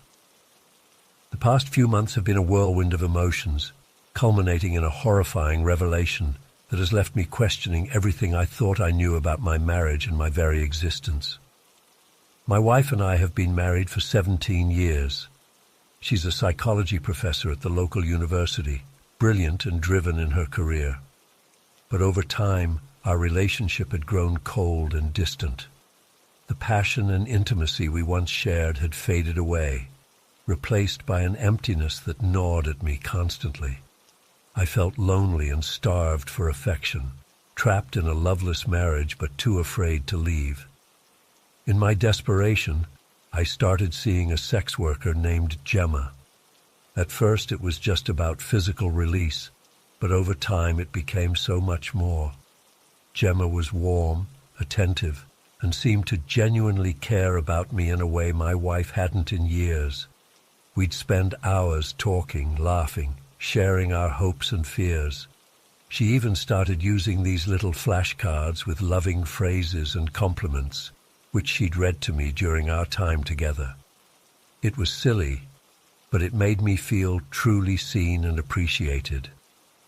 I know it was wrong to be unfaithful, but Gemma filled a void in my life that had been empty for so long. For the first time in years, I felt alive again. The guilt ate at me, but I couldn't bring myself to stop seeing her. She had become my lifeline, the one bright spot in my otherwise gray existence. This went on for months, until yesterday, when my entire world came crashing down around me. I came home from work early and found my wife in her study, surrounded by stacks of papers and recordings. At first I thought nothing of it. She was always working on research projects. But then I caught a glimpse of a familiar name on one of the papers, Gemma.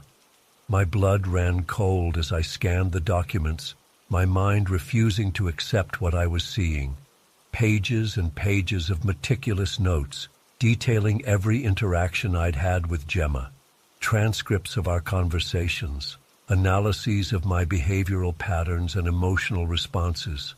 It was all there in black and white, every intimate moment, every vulnerable confession, cataloged and dissected like I was some lab rat. When I confronted my wife, her cold, clinical response chilled me to my core. She explained with disturbing detachment that it had all been an elaborate psychological experiment. She had orchestrated the entire scenario, hiring Gemma, feeding her information about me, even providing those damned flashcards, all to study male psychology and emotional dependency. Every aspect of my relationship with Gemma had been carefully controlled and monitored. My wife had manipulated my entire emotional life for months, all in the name of her research.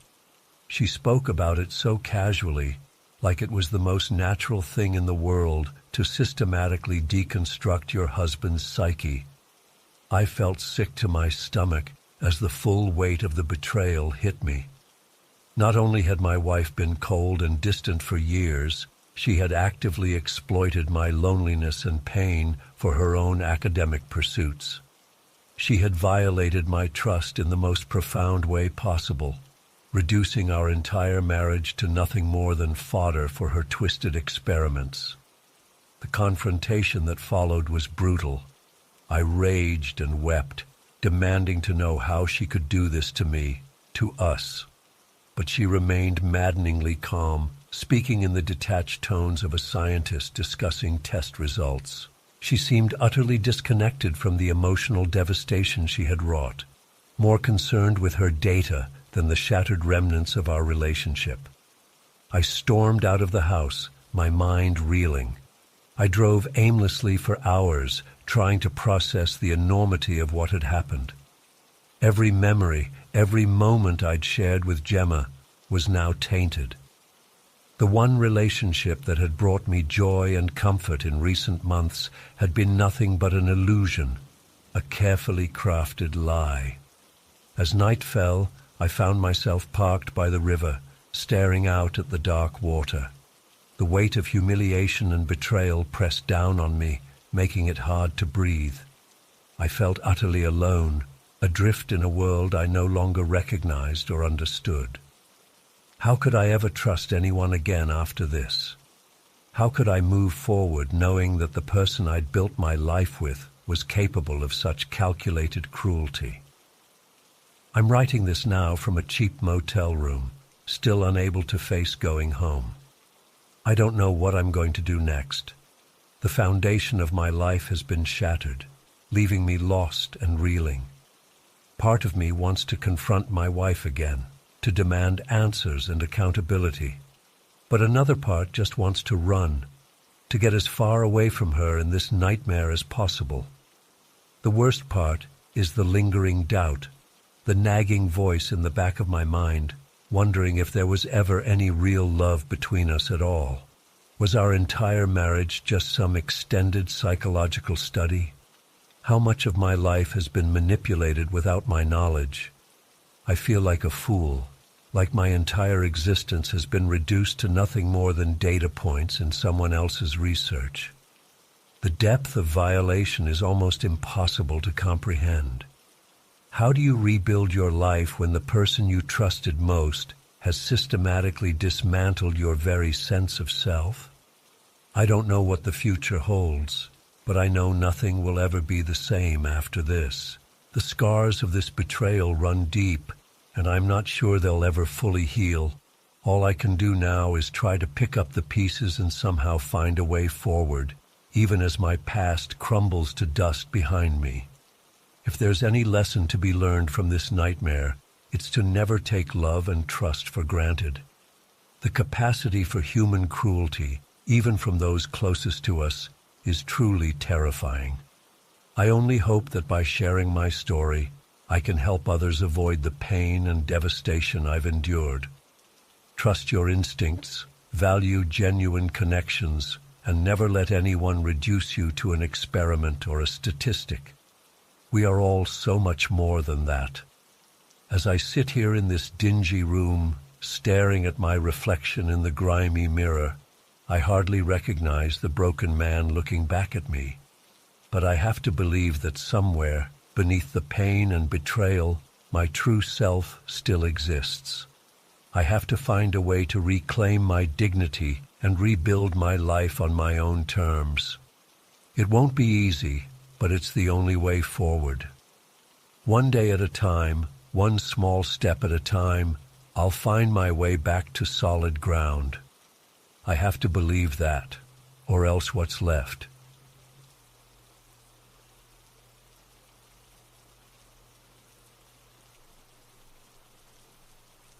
That night, a fierce blizzard was raging outside. The wind howled and snow pelted against the windows. Luke and I were curled up by the fireplace, enjoying the warmth and each other's company. It was around 9 p.m. when we first noticed something wasn't right.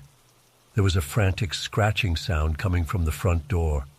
At first we thought it was just the wind, but it became more insistent. Luke got up to check, thinking maybe a stray animal was seeking shelter from the storm. When he opened the door, we were shocked to see a fox dart inside, practically climbing over Luke's feet in its desperation to get in. The poor thing was trembling violently, its fur caked with ice and snow. But what struck me most were its eyes. They were wide with absolute terror. Luke and I exchanged worried glances.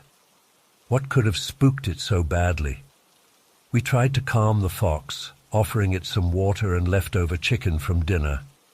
But it remained agitated, pacing and whimpering. That's when we heard more scratching and whining from outside. Luke opened the door again, and 2 raccoons scrambled inside, followed by a couple of rabbits. My heart was pounding now.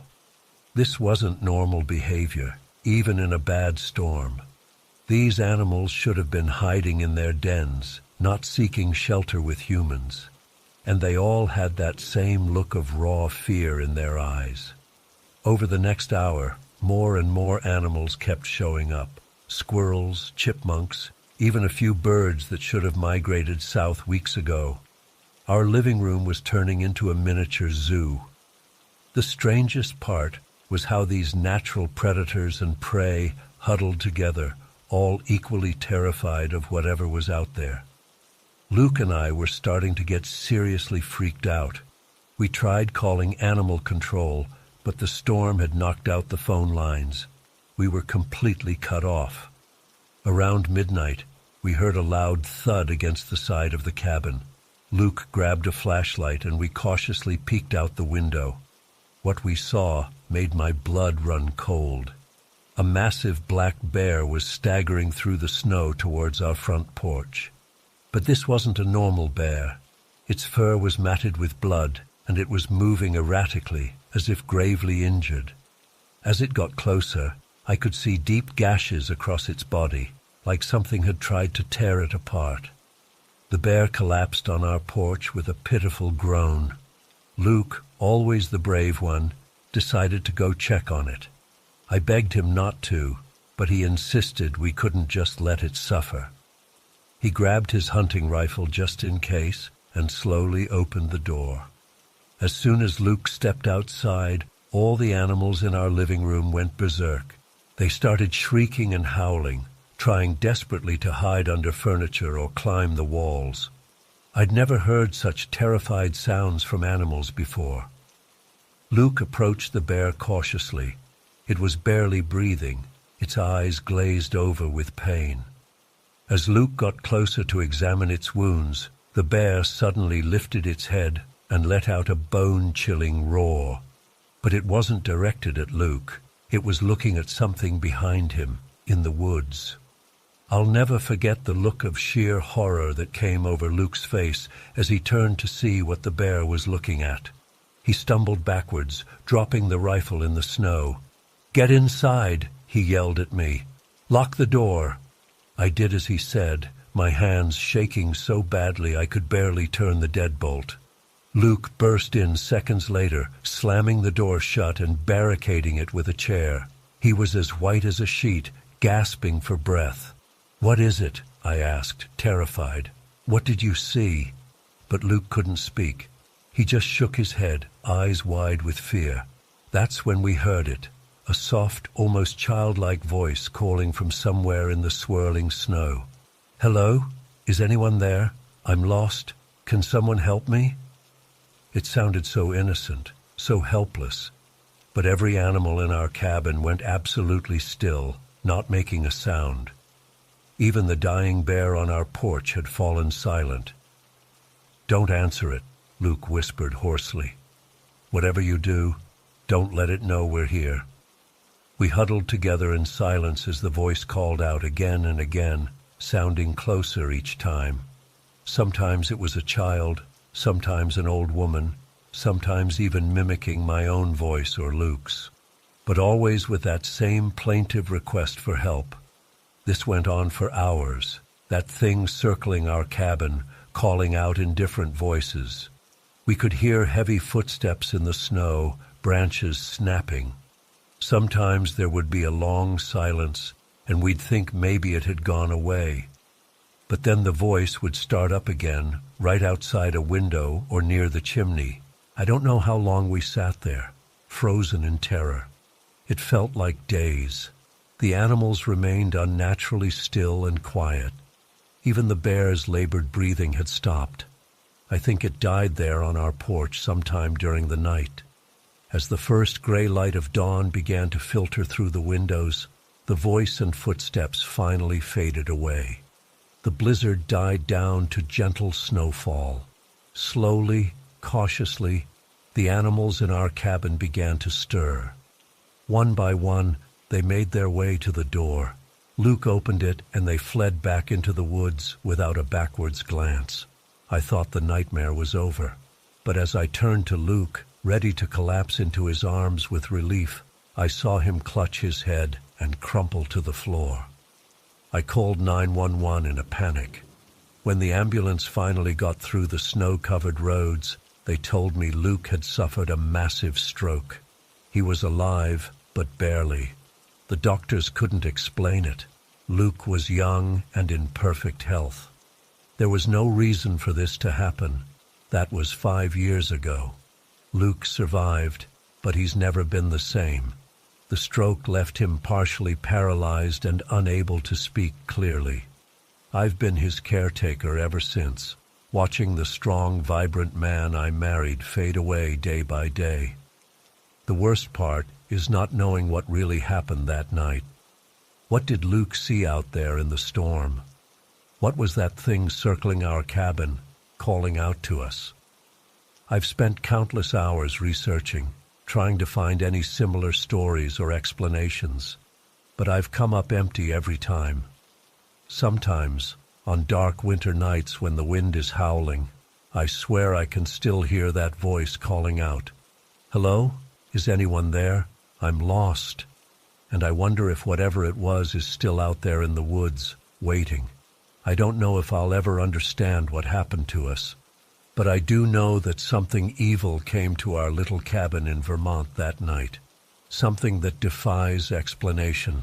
And while it didn't take our lives, it stole our future and left us with nothing but fear and unanswered questions. If you're ever in the woods on a snowy night and hear a voice calling for help, please, I beg you, don't answer. Don't let it know you're there. You might not be as lucky as we were.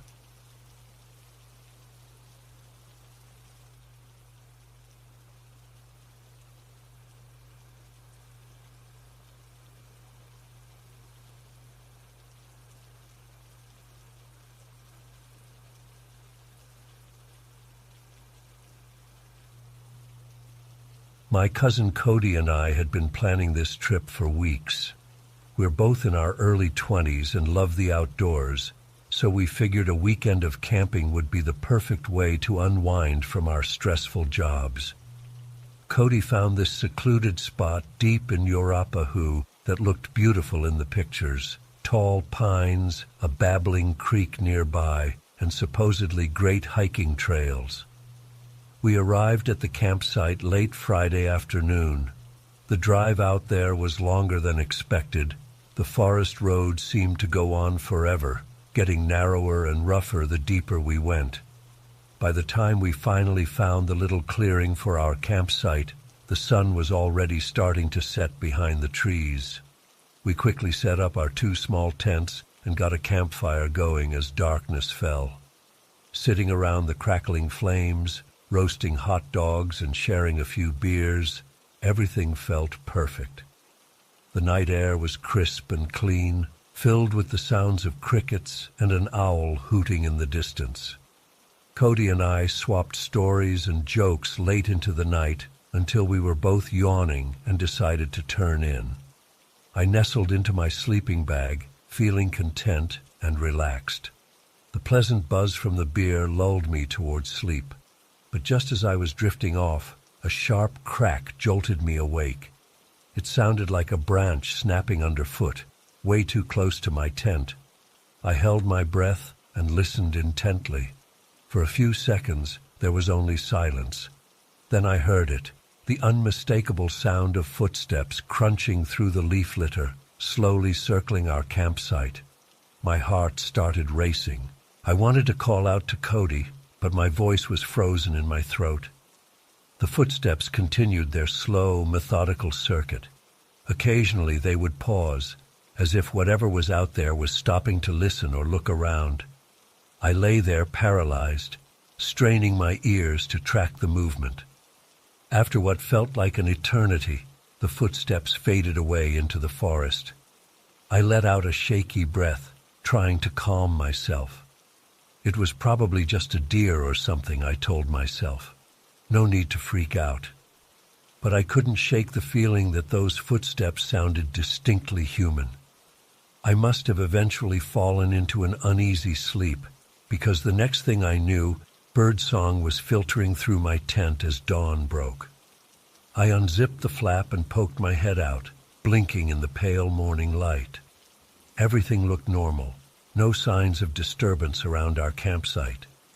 Cody emerged from his tent a few minutes later, yawning and stretching. "Sleep okay?" he asked. I hesitated, then decided not to mention the footsteps. No need to spook him over what was probably nothing. "Yeah, not bad," I lied. "Ready for some breakfast?" We spent the morning hiking a nearby trail, and I started to relax and enjoy myself again. The forest was beautiful in the daylight, sunlight streaming through the canopy, wildflowers dotting the path. By the time we returned to camp for lunch, I had almost forgotten about the unsettling experience from the night before. As evening approached, we got another fire going and settled in for dinner. The flames cast flickering shadows across the clearing as darkness fell once again. Cody and I were in the middle of debating our plans for the next day when a long, low whistle drifted through the trees. We both froze mid-sentence. The whistle came again, 2 ascending notes, almost like someone calling a dog. But there was something off about it, something that made the hairs on the back of my neck stand up. "Did you hear that?" Cody whispered. I nodded, my mouth suddenly dry. "Maybe it's just another camper?" I suggested weakly. Cody shook his head. "We're miles from the nearest campground. There shouldn't be anyone else out here." We fell silent, listening intently.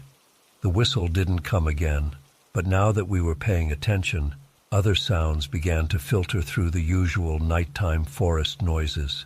Twigs snapping, leaves rustling, and once a sound almost like a laugh, but distorted and guttural.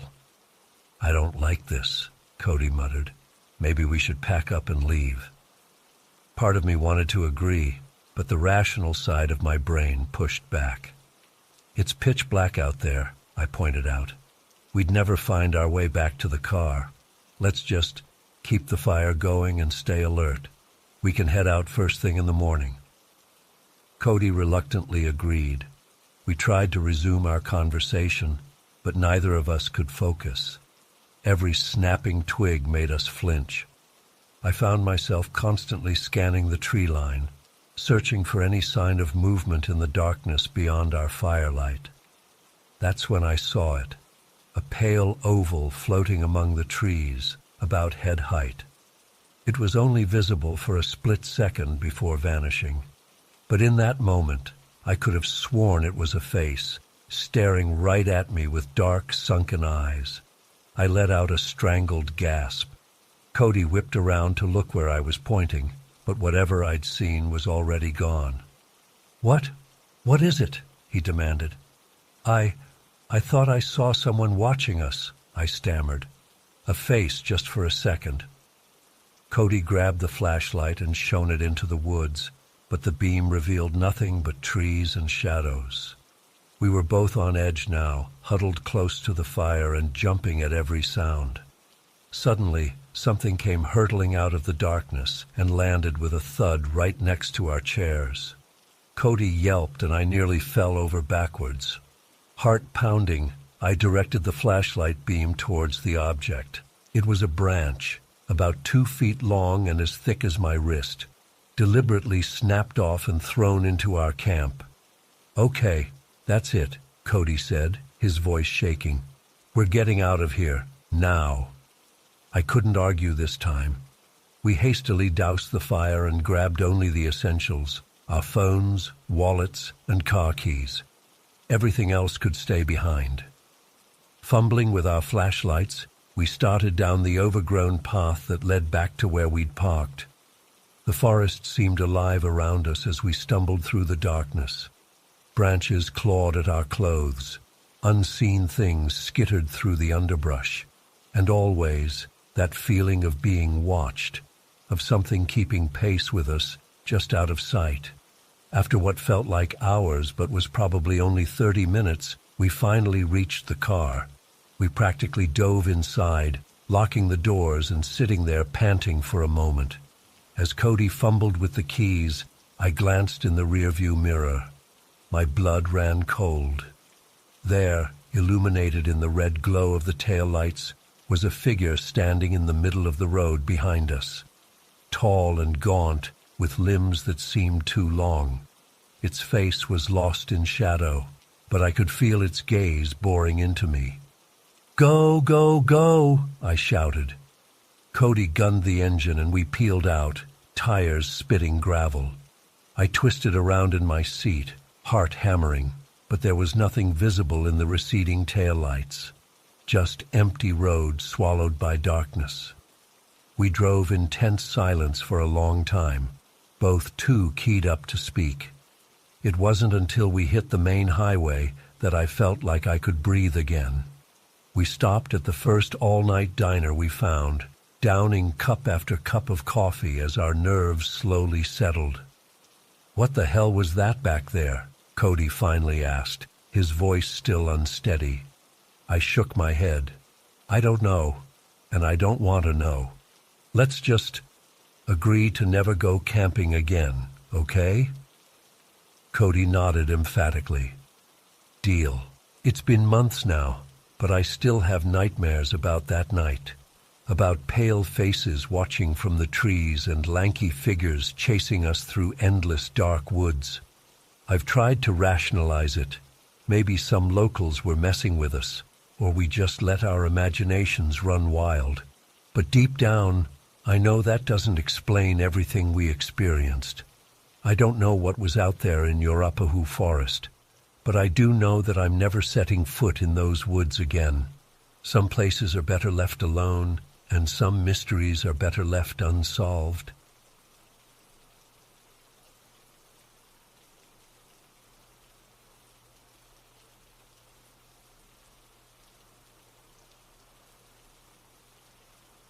I packed up my car and headed out with my loyal German Shepherd, Midnight. The drive from Portland took about 3 hours. As we got closer to our destination, the roads became increasingly narrow and winding. A light snow had started to fall, dusting the towering pines that flanked the road. By the time we pulled up to the cabin, there was a good inch of fresh powder on the ground. The cabin itself was pretty basic, just one main room with a small kitchen area, a fireplace, and a loft bedroom upstairs. But it had a nice big porch overlooking the woods, which is where I planned to spend most of my time. I unloaded the car, got a fire going in the fireplace, and settled in for what I hoped would be a peaceful evening. As night fell, the snowfall picked up.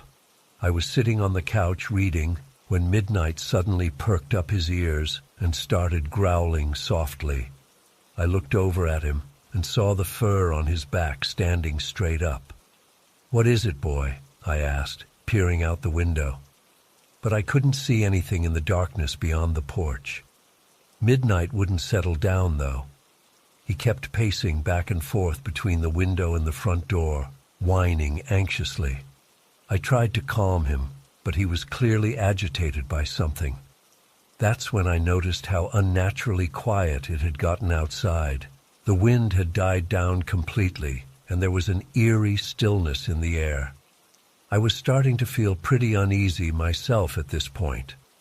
I double-checked that the door was locked and drew the curtains closed. But as soon as I sat back down, I heard a loud thump from the roof, like something heavy had landed on it. Midnight started barking frantically.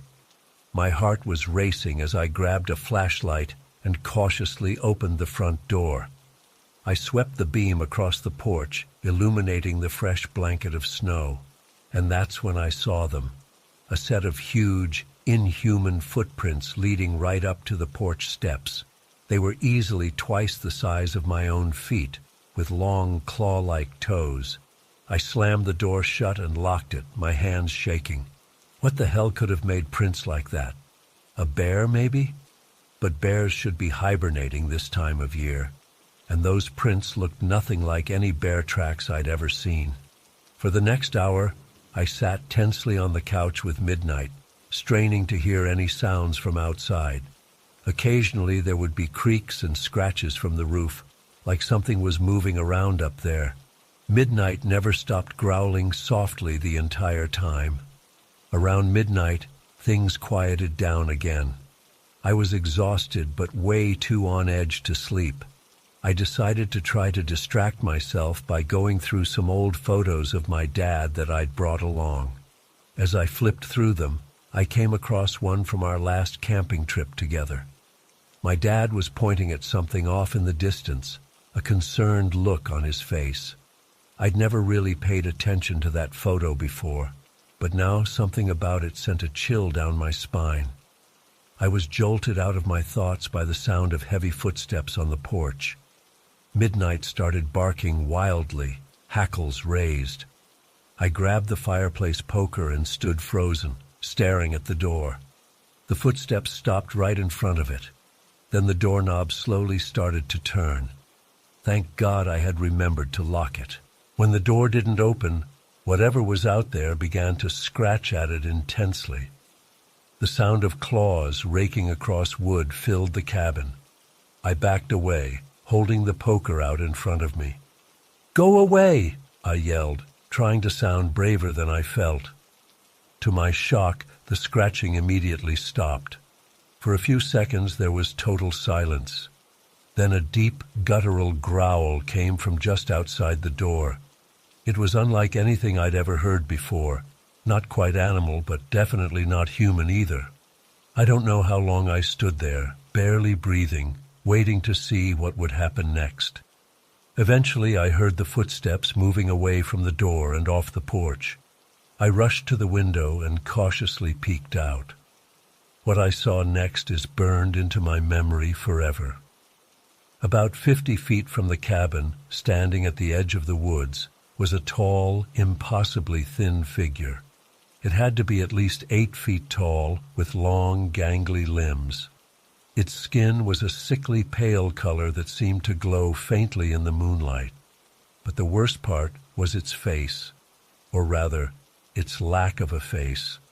Where features should have been, there was just smooth, featureless skin.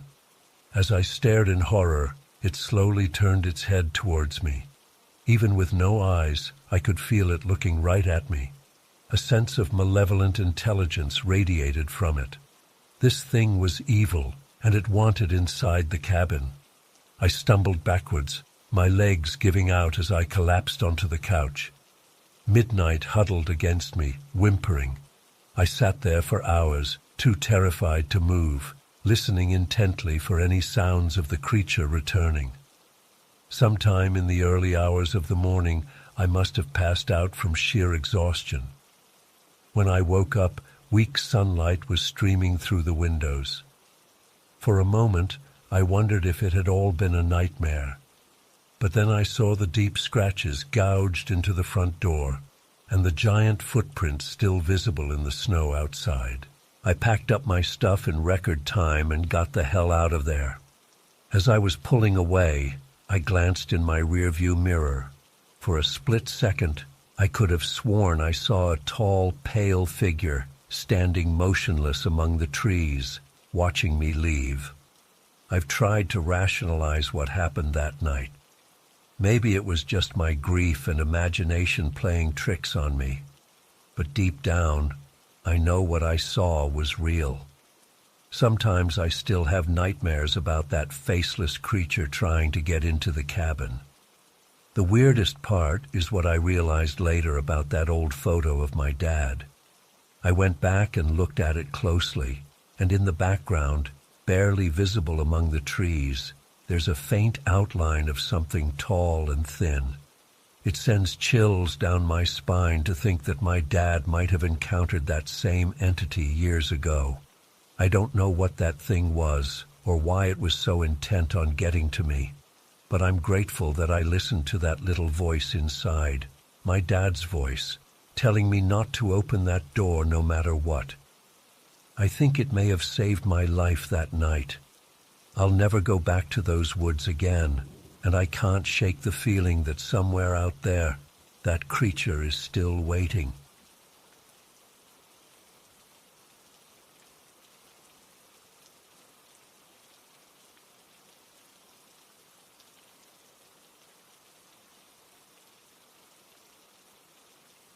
We messaged back and forth with Melvin for a bit, and he seemed friendly enough. We agreed to meet up that evening at a coffee shop downtown to make the exchange. Martina and I were pretty excited as we drove there. We'd been saving up for new phones for months, and this seemed like the perfect opportunity. When we got to the coffee shop, though, Melvin was nowhere to be seen. We waited around for about 15 minutes before getting a text from him saying he got held up at work and asking if we could meet at a different location instead. He suggested a park about 10 minutes away.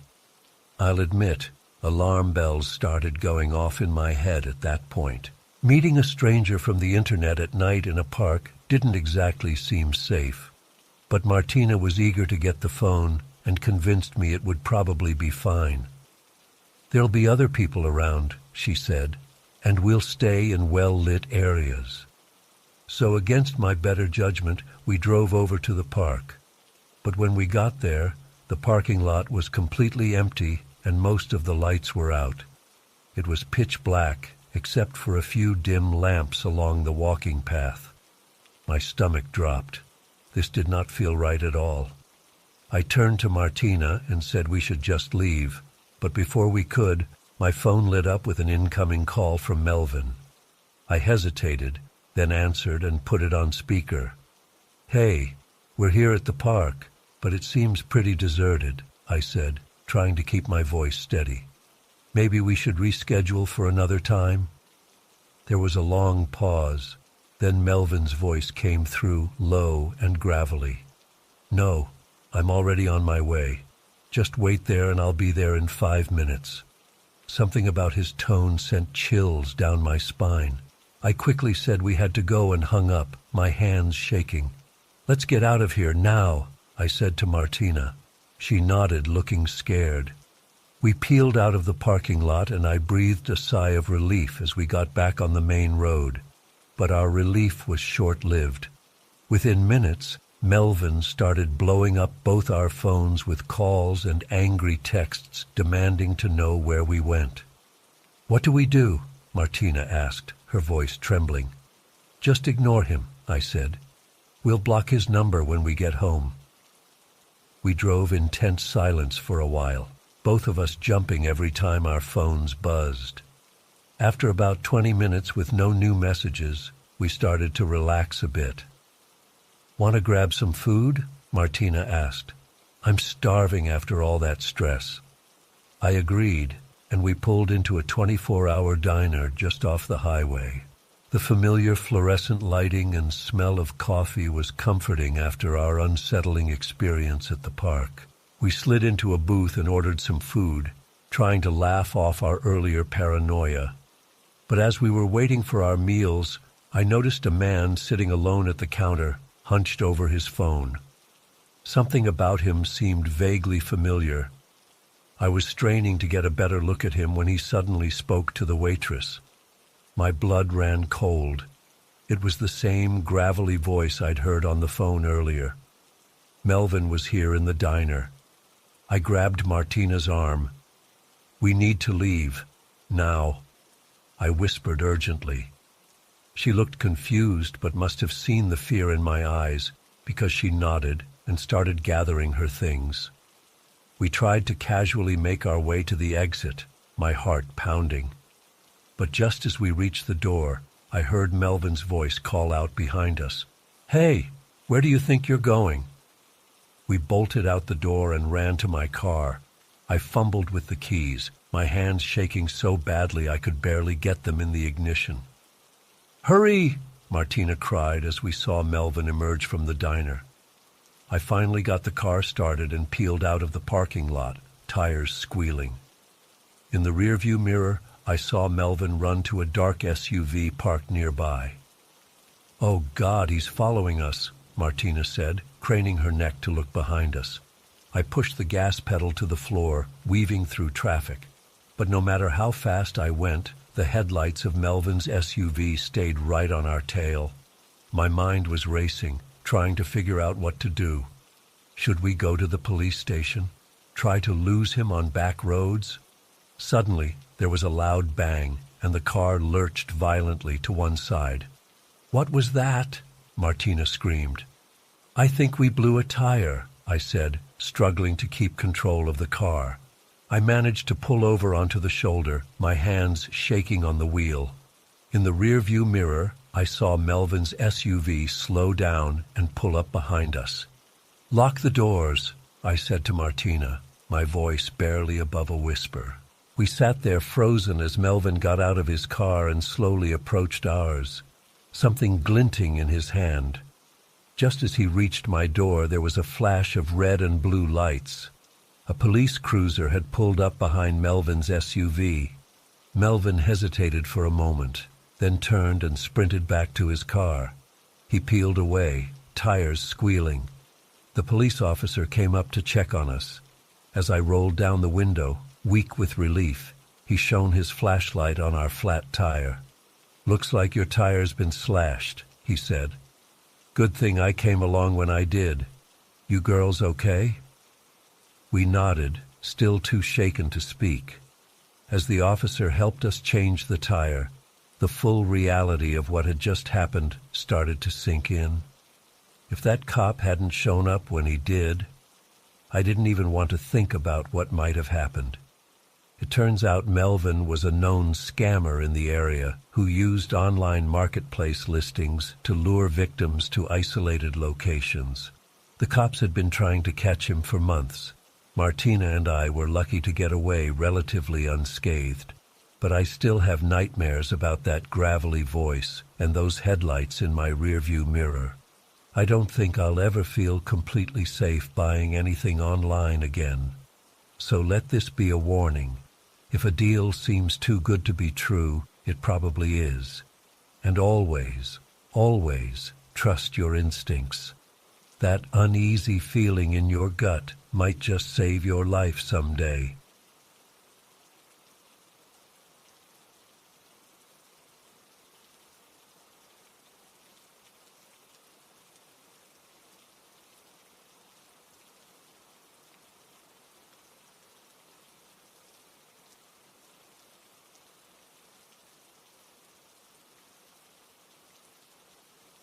I never thought a school reunion could be so terrifying.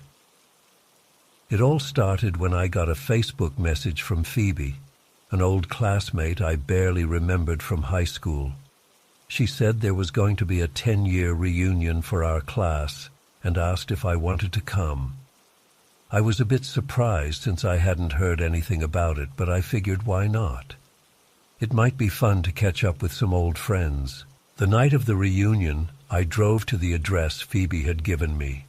It was some old community center I'd never been to before, kind of in a run-down part of town. As soon as I walked in, something felt off. The decorations looked cheap and hastily put up. Just a few balloons and a banner that said, "Welcome Class of 2013," in what looked like marker.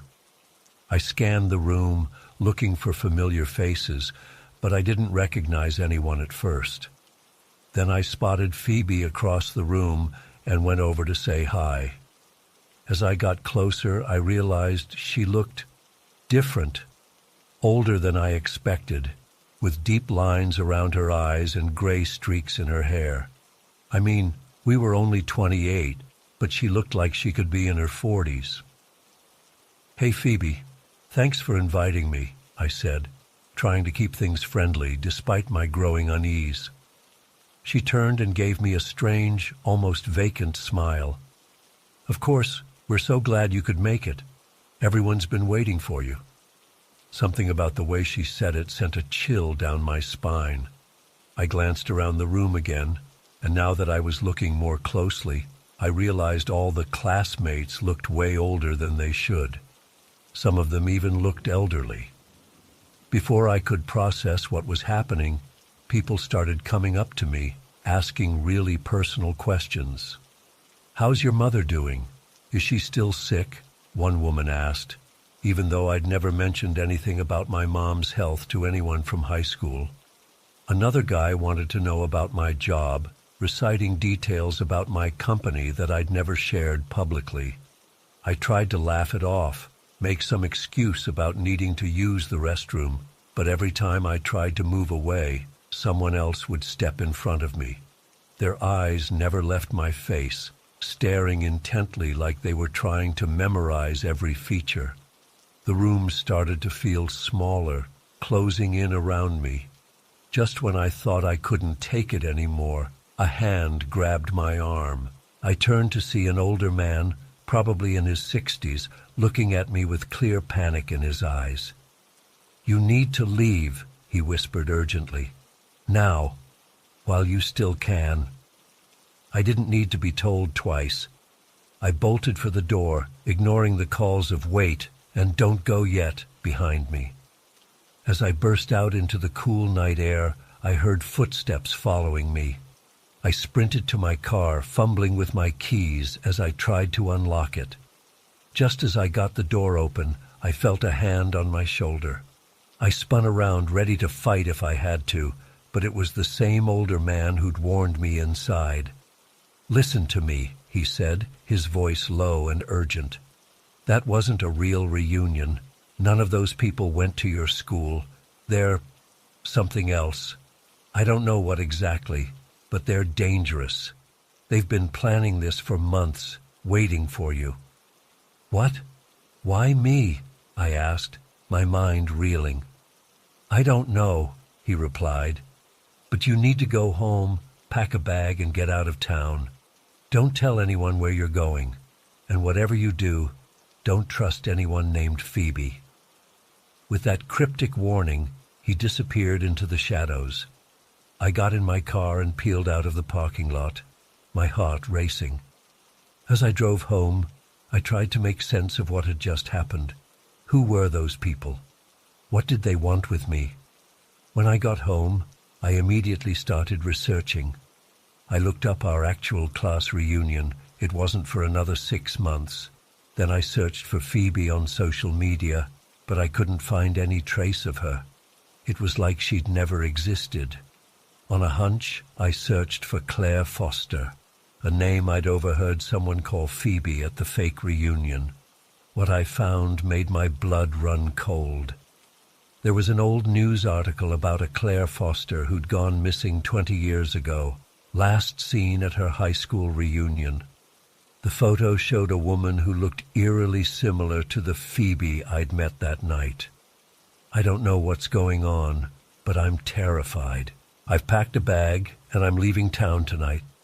I don't know where I'm going or when I'll be back. If anyone else gets an invitation to a reunion from someone you barely remember, please, for your own safety, don't go. I have a feeling I only narrowly escaped something truly horrifying, and I can't shake the sense that this isn't over. They're still out there, waiting, planning, and for some reason, they want me. I keep replaying that night in my head, trying to make sense of it all. The way everyone stared at me, like they were studying me. The invasive questions, the information they shouldn't have known, and that warning from the old man. Who was he? How did he know what was going on?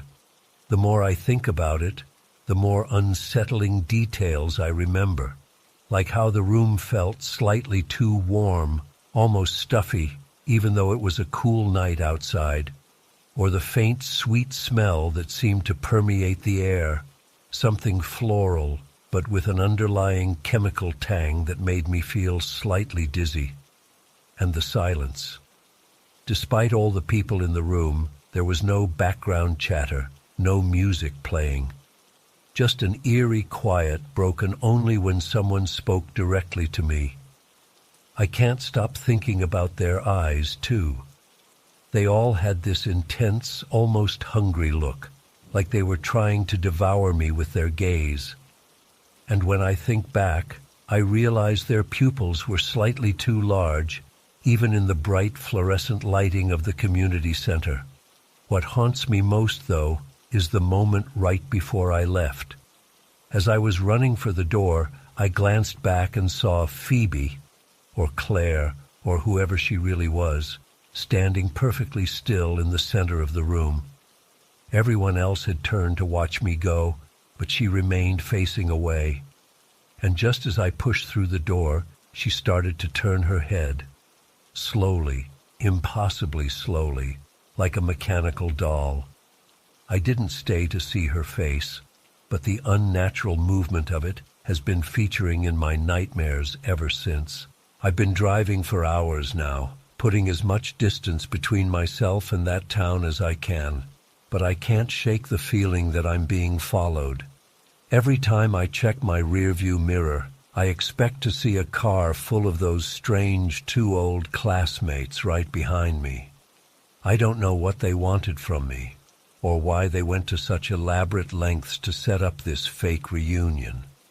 But the fact that they had so much personal information about me, things I've never shared online or with anyone from high school, makes me think this goes deeper than just one night. How long have they been watching me? What else do they know? And most importantly, what would have happened if I'd stayed at that reunion any longer? I'm writing this from a motel room somewhere in the middle of nowhere. I've been too scared to sleep, jumping at every little sound. I keep expecting to hear a knock at the door, to see Phoebe's face peering in through the window. If anyone else has experienced anything like this, please reach out. I need to know I'm not going crazy. And if you haven't, be careful. They're out there, whoever or whatever they are, and they're looking for something, or someone. I don't know what's going to happen next, but I know I can't go back to my old life. Not until I figure out what's going on and why I was targeted. All I know is that night at the fake reunion was just the beginning of something much bigger and much more terrifying than I could have ever imagined. Stay safe, everyone. And if you get an invitation to a reunion you don't remember, for the love of God, don't go.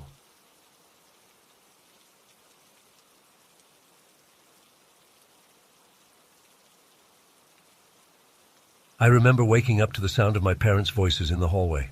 It was the middle of the night, pitch black outside. I could hear the urgency in their hushed tones as they spoke in quick, clipped sentences.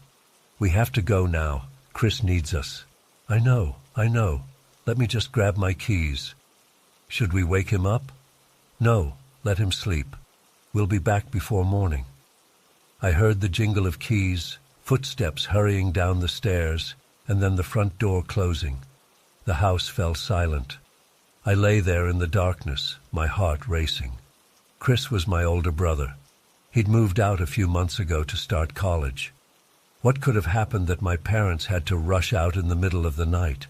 I wanted to call out, to ask what was going on, but something held me back. Maybe it was the seriousness in their voices, or just the eerie stillness of the house. I pulled my blanket up tighter and tried to go back to sleep, but sleep wouldn't come. Every creak of the old house settling made me jump. The shadows in my room seemed to shift and move. I kept imagining terrible things happening to Chris. Was he hurt? In the hospital? My mind conjured up increasingly scary scenarios. After what felt like hours of tossing and turning, I decided I needed a glass of water. Maybe that would help calm my nerves. I slipped out of bed, my bare feet hitting the cold hardwood floor.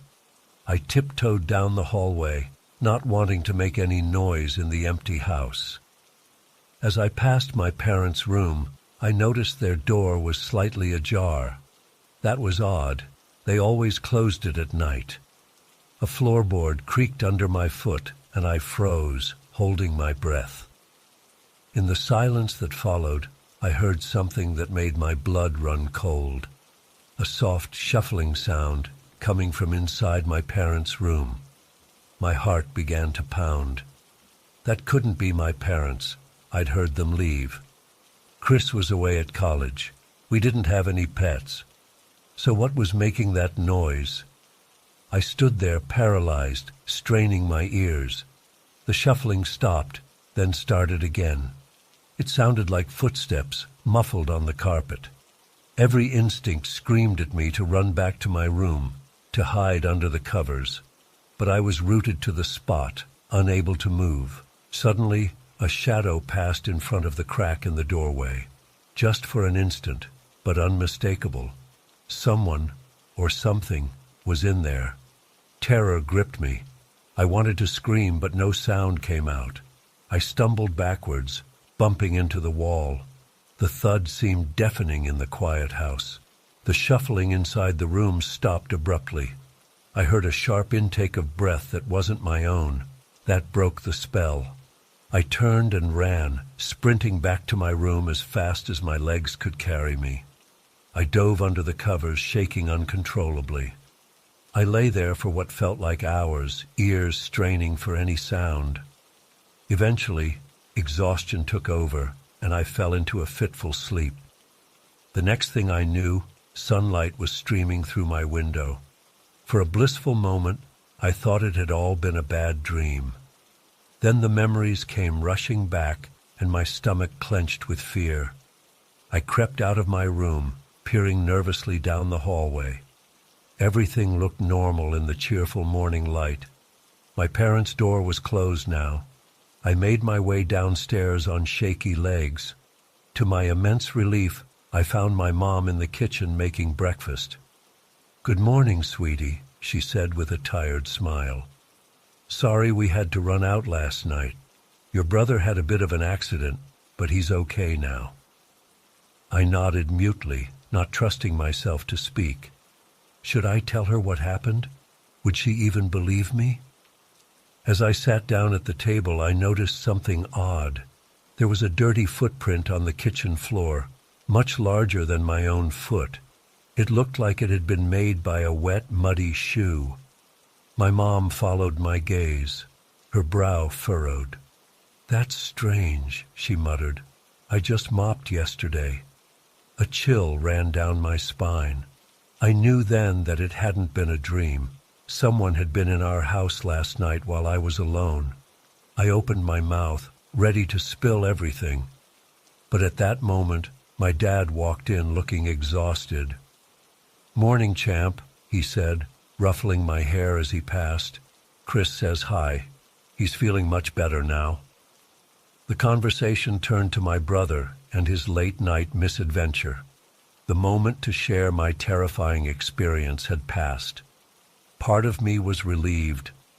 Maybe it was better not to say anything. Maybe I had imagined it all, my mind playing tricks in the dark. But as the days went by, little things kept nagging at me. A window left slightly open that we always kept locked. Some cash missing from my dad's wallet. My mom's favorite necklace disappeared without explanation. I never told anyone what happened that night. Even now, decades later, I'm not sure they would believe me. But I know what I saw and heard. Someone was in our house that night. Someone who didn't belong. And to this day, I have no idea who it was or what they wanted. The thought still makes me shudder.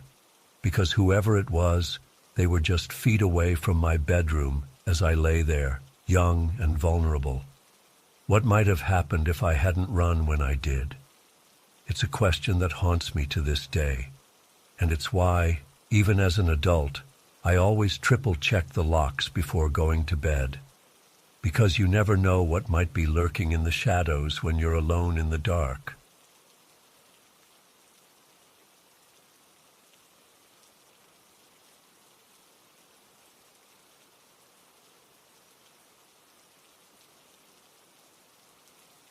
Martha was a sweet 65-year-old woman who had been diagnosed with early-onset dementia. Her family hired me to provide overnight care, as Martha had been having trouble sleeping and would often wander around the house at night. They warned me that she could get a bit confused sometimes. but assured me it was nothing serious. The first few nights went smoothly enough. Martha would usually wake up once or twice, and I'd gently guide her back to bed. She was always polite and cooperative, even if she seemed a bit disoriented. I started to think this would be an easy assignment, but on that fourth night, everything changed. I was dozing lightly in the guest room when I heard a loud crash from downstairs. I bolted awake, my heart racing. As I listened intently, I could hear cabinets slamming and drawers being yanked open. "Martha," I called out tentatively as I made my way down the stairs. "Is everything okay?" There was no response, just more banging and clattering. When I reached the bottom of the stairs, I froze in shock. The kitchen was a disaster. Pots and pans strewn across the floor, food dumped out of the fridge, drawers pulled out of their tracks. And there in the middle of it all stood Martha, wild-eyed and disheveled, clutching a massive chef's knife. "Martha, honey, why don't you put that down?" I said, in what I hoped was a soothing tone, trying to hide how terrified I felt. "Let's get you back to bed." She whirled to face me, brandishing the knife. "Who are you?" she shrieked. "What are you doing in my house?" I held up my hands placatingly. "It's me, Annie, your caregiver, remember? I'm here to help you." But there was no recognition in her eyes, only fear and rage. She lunged at me suddenly, slashing wildly with the knife. I leapt back, barely avoiding the blade. "Get out!" she screamed. "Thief! Murderer!" I backed away slowly, my mind racing. This wasn't the sweet, confused Martha I knew. Something had snapped inside her, turning her into something else entirely. As she advanced on me, still swinging the knife, I realized with growing horror that she truly didn't know who I was. In her mind, I was an intruder she needed to defend herself against. I turned and ran for the front door, fumbling with the locks as Martha's uneven footsteps drew closer. Just as I got the door open, I felt a searing pain across my back. The knife had grazed me as Martha took another swing. Ignoring the pain, I sprinted out into the night. I could hear Martha behind me, still shouting incoherently. I ran down the street in my pajamas, not daring to look back. My lungs were burning and my legs felt like jelly, but sheer terror kept me going. I made it several blocks before I finally slowed, gasping for air. When I glanced over my shoulder, there was no sign of Martha. I collapsed onto someone's front lawn, shaking uncontrollably as the adrenaline began to wear off. As I sat there trying to catch my breath, the full weight of what had just happened hit me. Sweet old Martha, who baked cookies and loved to show me pictures of her grandkids, had just tried to kill me. The Martha I knew was gone, replaced by a violent stranger who saw me as a threat. I don't know how long I sat there, but eventually I managed to pull myself together enough to call the police. They found Martha wandering aimlessly a few blocks from her house, still clutching the knife, but seemingly unaware of what had happened. The cut on my back wasn't deep, thankfully, but I still needed a few stitches. The physical wound healed quickly, but the emotional scars have been slower to fade. I haven't been able to go back to caregiving since that night. The trauma is still too raw. Sometimes I lie awake at night, remembering the crazed look in Martha's eyes as she came at me with that knife. I know it wasn't really her fault. The dementia had taken over, warping her mind. But that almost makes it worse, knowing that this sweet woman I cared for could transform into such a dangerous stranger in an instant. I still don't understand how it happened so suddenly. Martha had been confused before, but never violent. It was like a switch flipped in her brain, turning her into someone else entirely. The doctors say it can happen sometimes with dementia patients, these episodes of extreme aggression and paranoia. But knowing that doesn't make it any less terrifying. The hardest part is knowing that Martha probably has no memory of what happened that night. To her, it was just another confused blur. But for me, those terrifying moments are seared into my brain forever. I still have nightmares about being chased through that house, hearing Martha's guttural screams behind me. I've tried to move on, to put that night behind me, but I don't think I'll ever be able to forget the look of pure hatred in Martha's eyes as she tried to kill me, or the sickening realization that the sweet woman I knew was gone, replaced by a violent stranger. It's been months now, and I still jump at unexpected noises. I'm seeing a therapist to work through the trauma, but progress is slow. I know that what happened that night was the result of a cruel disease, not any fault of Martha's. But that rational understanding doesn't stop the nightmares or panic attacks. I've thought about reaching out to Martha's family to see how she's doing now, but I can't bring myself to do it. I'm too afraid of stirring up those memories again. I hope she's getting the care she needs, but I know I can't be the one to provide it anymore. This experience has forever changed how I view dementia and elder care. I used to think of it as just forgetfulness and confusion. Now I understand how truly devastating and dangerous it can be. Martha may have been the one with dementia, but in a way, we both lost ourselves that night. I don't know if I'll ever be able to return to caregiving. The fear is still too raw, too close to the surface. For now, I'm just trying to heal and move forward, one day at a time. But I'll never forget that terrifying night when the sweet woman I cared for became my worst nightmare.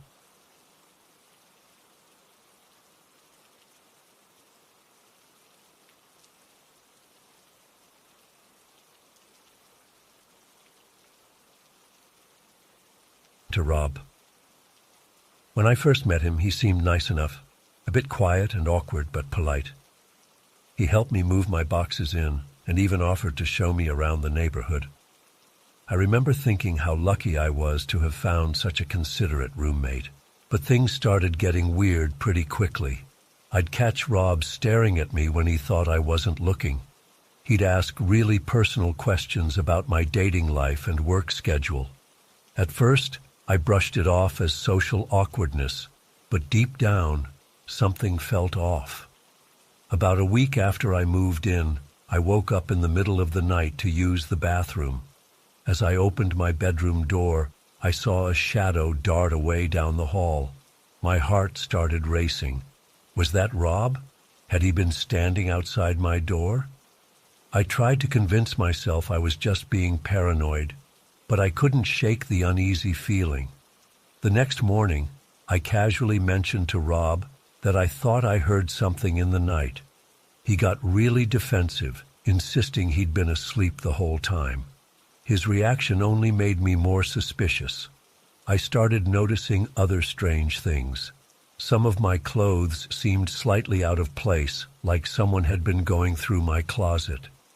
My laptop would sometimes be in a different position than where I'd left it. Nothing was ever missing, but it felt like someone had been touching my stuff. I decided to start locking my bedroom door at night. When Rob noticed, he got weirdly upset about it. He kept saying things like, "Don't you trust me? We're roommates. We shouldn't have secrets." It creeped me out how fixated he was on my door being unlocked. Things escalated about a month in. I came home from work one day to find Rob in my room, supposedly looking for a book he'd lent me. But the panicked look on his face told me he was up to something else. I started keeping all my valuables locked in my car, not feeling safe leaving anything in the apartment. I knew I needed to get out of there, but I was stuck in a lease. I started spending as much time as possible out of the apartment, only coming home to sleep. Rob didn't like that at all. He'd text me constantly asking where I was, when I'd be home. It felt like he was trying to keep tabs on me 24/7. One night, I woke up to the sound of my doorknob jiggling. My blood ran cold as I realized someone was trying to get into my room. I called out, "Rob, is that you?" The jiggling stopped immediately, followed by the sound of retreating footsteps. I was terrified, but also furious. This had gone too far. The next day I confronted Rob about it. He denied everything, claiming he'd been asleep all night, but I could see the guilt in his eyes. That's when I decided enough was enough. I needed to install a proper lock on my bedroom door.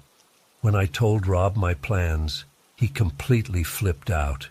He started yelling about how I was ruining our trust and roommate bond. He even threatened to kick me out if I changed the lock. I was shocked by his reaction, but it only confirmed my suspicions that something was seriously wrong with this guy. Determined to protect myself, I went ahead and bought a new lock anyway. As I was installing it, Rob came home early and caught me in the act. The look on his face was terrifying, a mixture of rage and something else I couldn't quite place. He stormed off to his room, slamming the door so hard the walls shook. That night, I barely slept. Every little noise had me on edge, convinced Rob was going to try something. I even considered barricading my door with furniture, but I didn't want to seem completely paranoid. The next morning, I decided to do some digging online. What I found chilled me to the bone. There were multiple posts on local forums from women warning others about Rob. They described him as a stalker who had harassed them, stolen their belongings, and even broken into their homes. Some of the stories were horrifyingly similar to what I'd been experiencing. I felt sick to my stomach. How had I ended up living with this predator? I knew I needed to get out immediately, but I was scared of how Rob might react if I told him I was leaving. I called my boss and explained the situation, asking if I could work remotely for a few days. Thankfully, she was understanding. Then I reached out to a friend who lived nearby, asking if I could crash on her couch for a bit. With an escape plan in place, I started quietly packing up my essentials while Rob was at work. Just as I was about to leave, Rob came home unexpectedly. He saw my packed bags and his face contorted with anger. "Where do you think you're going?" he snarled, blocking the doorway. My heart was pounding so hard I thought it might burst out of my chest. I tried to stay calm, telling him I was just going to visit a friend for a few days, but he wasn't buying it. He started ranting about how I couldn't leave him, how we were meant to be together. It was like a switch had flipped, and all his true crazy was coming out.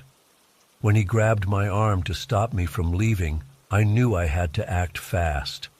I managed to break free and run to my room, locking the door behind me. Rob was pounding on the door, screaming for me to come out. I was shaking so badly I could barely dial 911 on my phone.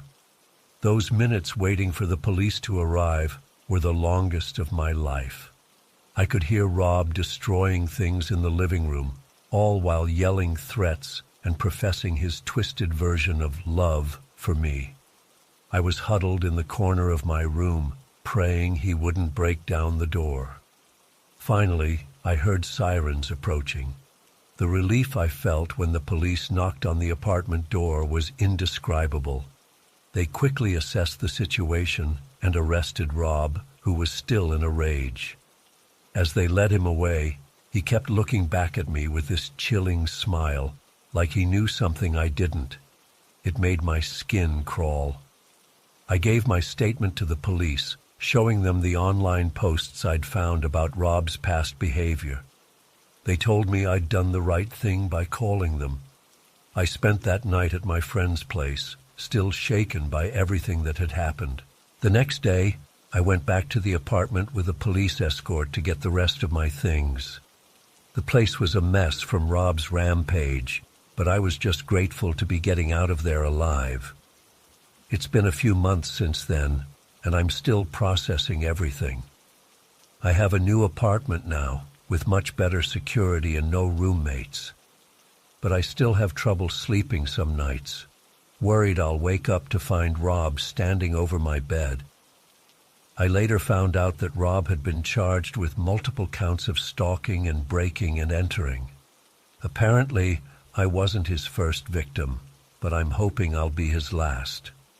The whole experience has made me much more cautious about who I trust and live with. Looking back, I can see all the red flags I missed or ignored. I guess I wanted so badly to believe that people are generally good that I overlooked some pretty obvious warning signs. It's a lesson I'll never forget. I'm sharing this story as a warning to others, especially young women living alone or with roommates. Trust your instincts. If something feels off, it probably is. Don't be afraid to reach out for help or remove yourself from a dangerous situation. It could save your life. I still don't know what Rob's endgame was, or how far he might have gone if I hadn't gotten out when I did. And honestly, I don't want to know. I'm just grateful to be safe and free from that nightmare.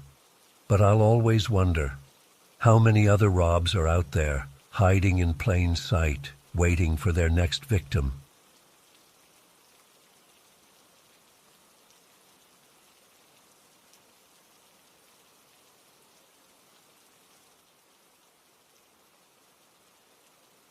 I still get chills thinking about that day, even though it's been over 20 years now. I was only 9 years old at the time, but the memories are seared into my brain like it happened yesterday. It was a typical Saturday afternoon in our small suburban neighborhood. My best friend Dennis and I were riding our bikes up and down the street, enjoying the warm summer day. We'd been best friends since kindergarten and spent pretty much every weekend together, either at his house or mine.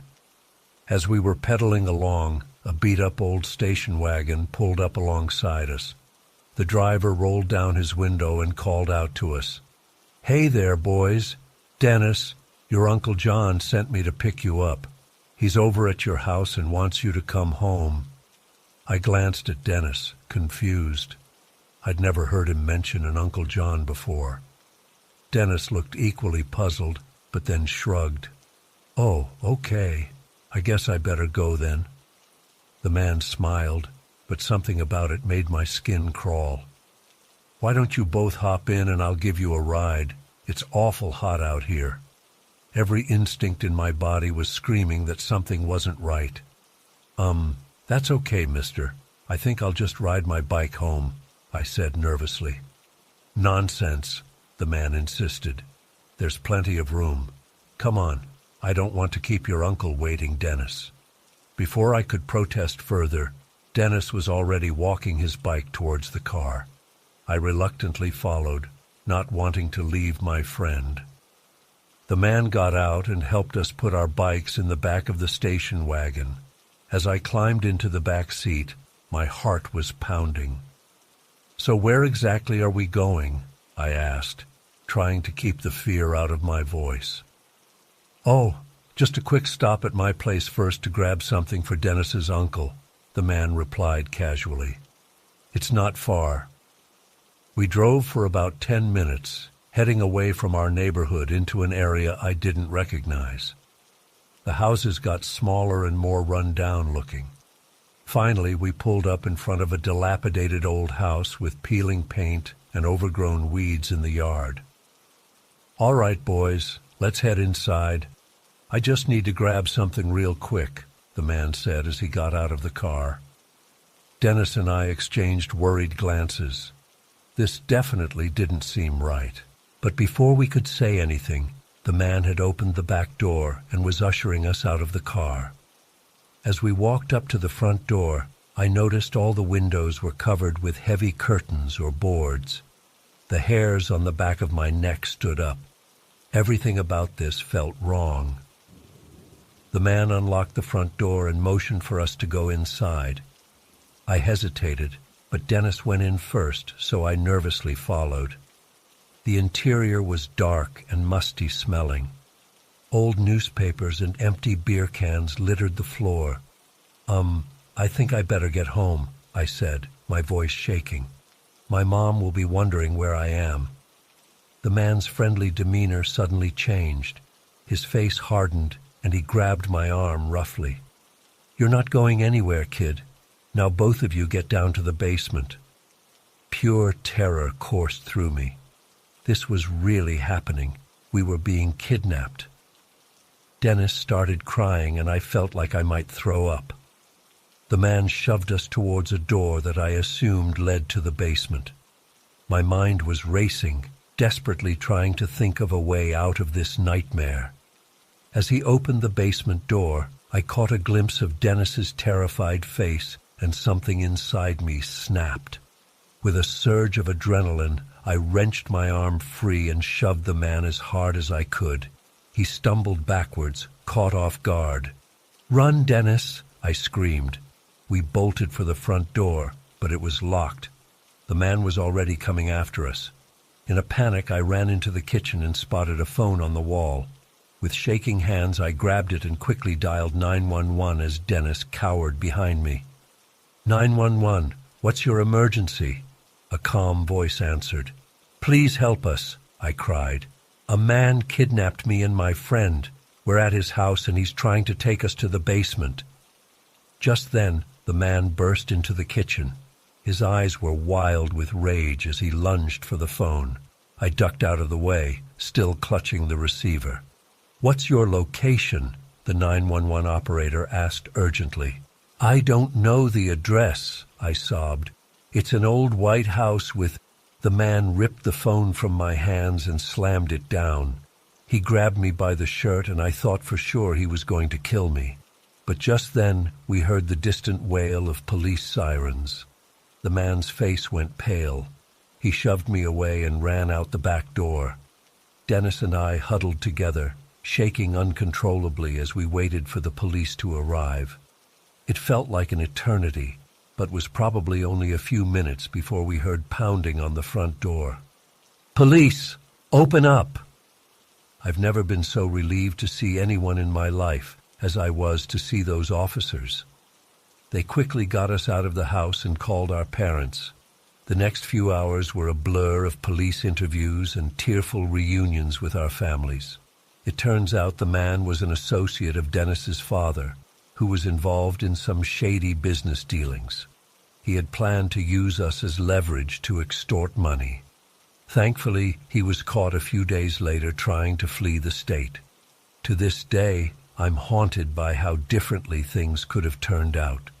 If I hadn't managed to call 911, who knows what would have happened to us in that basement. I still have nightmares sometimes about those terrifying moments in that dark, musty house. I know I'm incredibly lucky to have escaped, but the experience left deep emotional scars. For years afterwards, I was paranoid about strangers and had severe anxiety. Even now as an adult, I'm extremely protective of my own kids and get nervous when they're out of my sight. Dennis and I drifted apart after that day. I think we both wanted to forget about what happened, and being around each other just brought back the traumatic memories. Last I heard, he had moved to another state. Sometimes I wonder about that man and what kind of person could do something so evil to innocent children. Was he born that way, or did something in his life turn him into a monster? I'll never understand it. All I know is that I'm grateful every single day that I made it out of that house alive. It was the scariest day of my life, and one I'll never forget as long as I live. I just hope by sharing my story, it might help someone else stay safe and trust their instincts when something doesn't feel right. You never think something like this could happen to you until it does.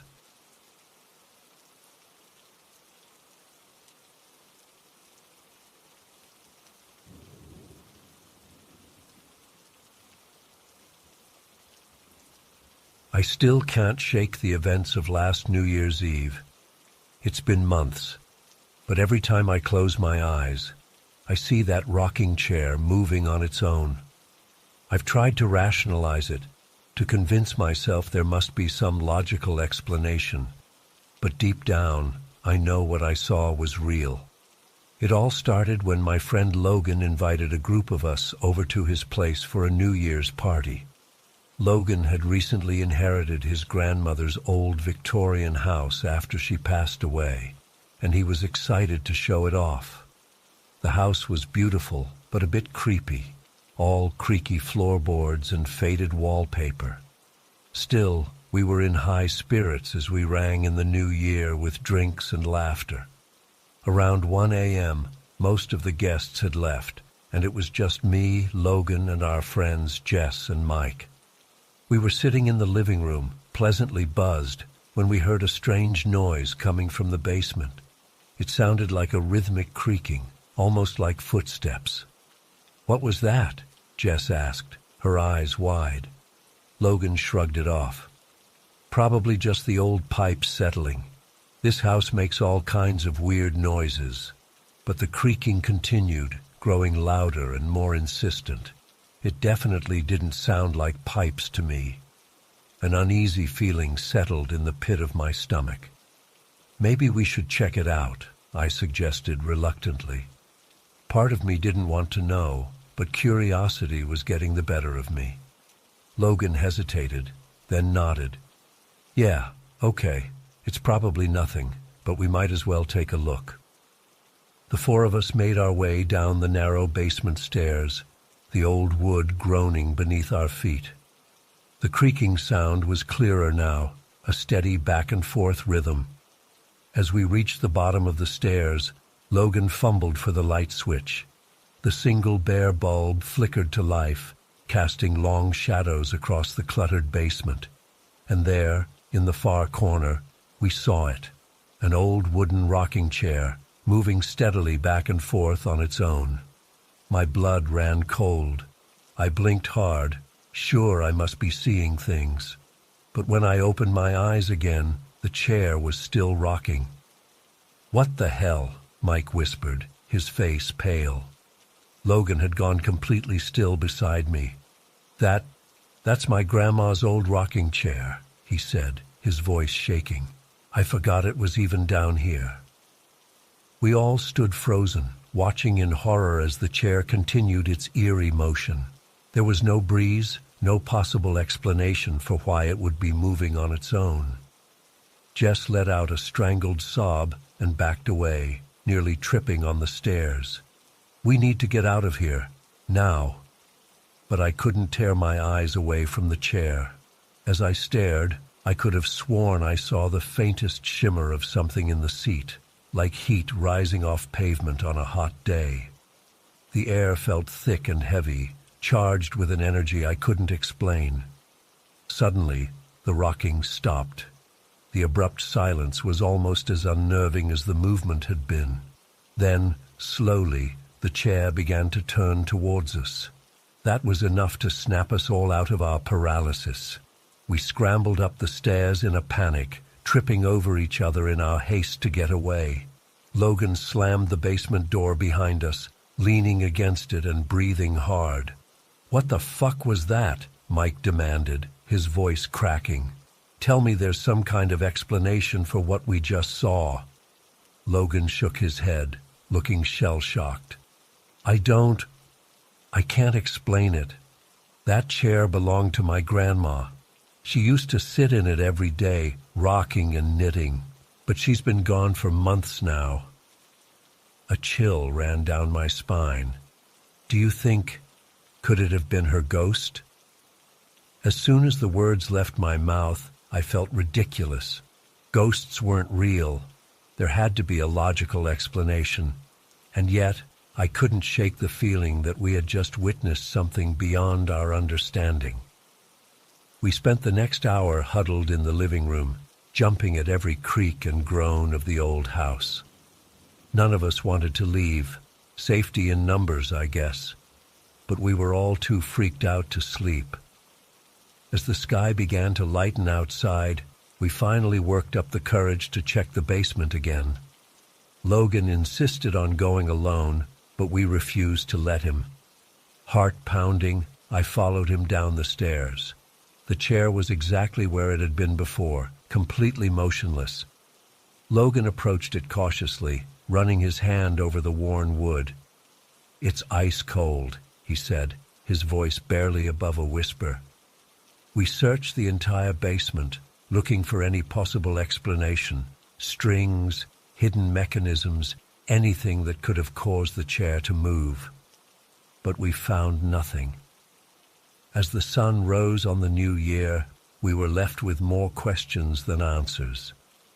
In the harsh light of day, it was tempting to dismiss what we'd seen as a shared hallucination, maybe brought on by too much alcohol and the spooky atmosphere of the old house.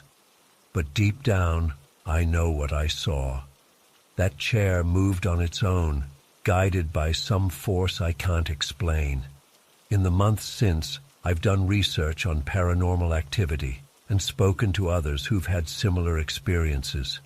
I'm not sure I believe in ghosts, exactly, but I do believe there are things in this world that defy rational explanation. Logan still lives in that house, but he keeps the basement door locked now. He says he sometimes hears the creaking at night, but he never goes to investigate. I don't blame him. Some mysteries are better left unsolved. As for me, I can't stop thinking about that night. Every time I close my eyes, I see that chair rocking back and forth, back and forth. I wonder if Logan's grandmother was trying to tell us something, or if it was just a random occurrence. I don't have any answers, but I know one thing for sure. I'll never look at a rocking chair the same way again. And part of me will always be waiting, watching for that telltale motion out of the corner of my eye, wondering if I'll ever witness something so inexplicable again. The experience has changed me in ways I'm still trying to understand. I find myself more open to the possibility of the supernatural, more willing to listen when others share their own strange encounters. At the same time, I'm more skeptical of easy explanations, always looking for the hidden truth behind the obvious. Sometimes I wonder what would have happened if we'd stayed in that basement longer, if we'd tried to communicate with whatever force was moving the chair. Would we have gotten answers, or just more questions? Part of me wishes we'd been braver, but another part is relieved we got out when we did.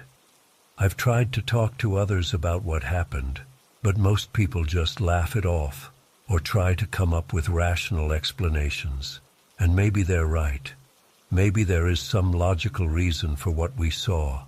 But until I find that reason, I'll always remember the night we rang in the new year with a ghost in the basement and the chill that ran through me as I watched that empty chair rock back and forth in the darkness.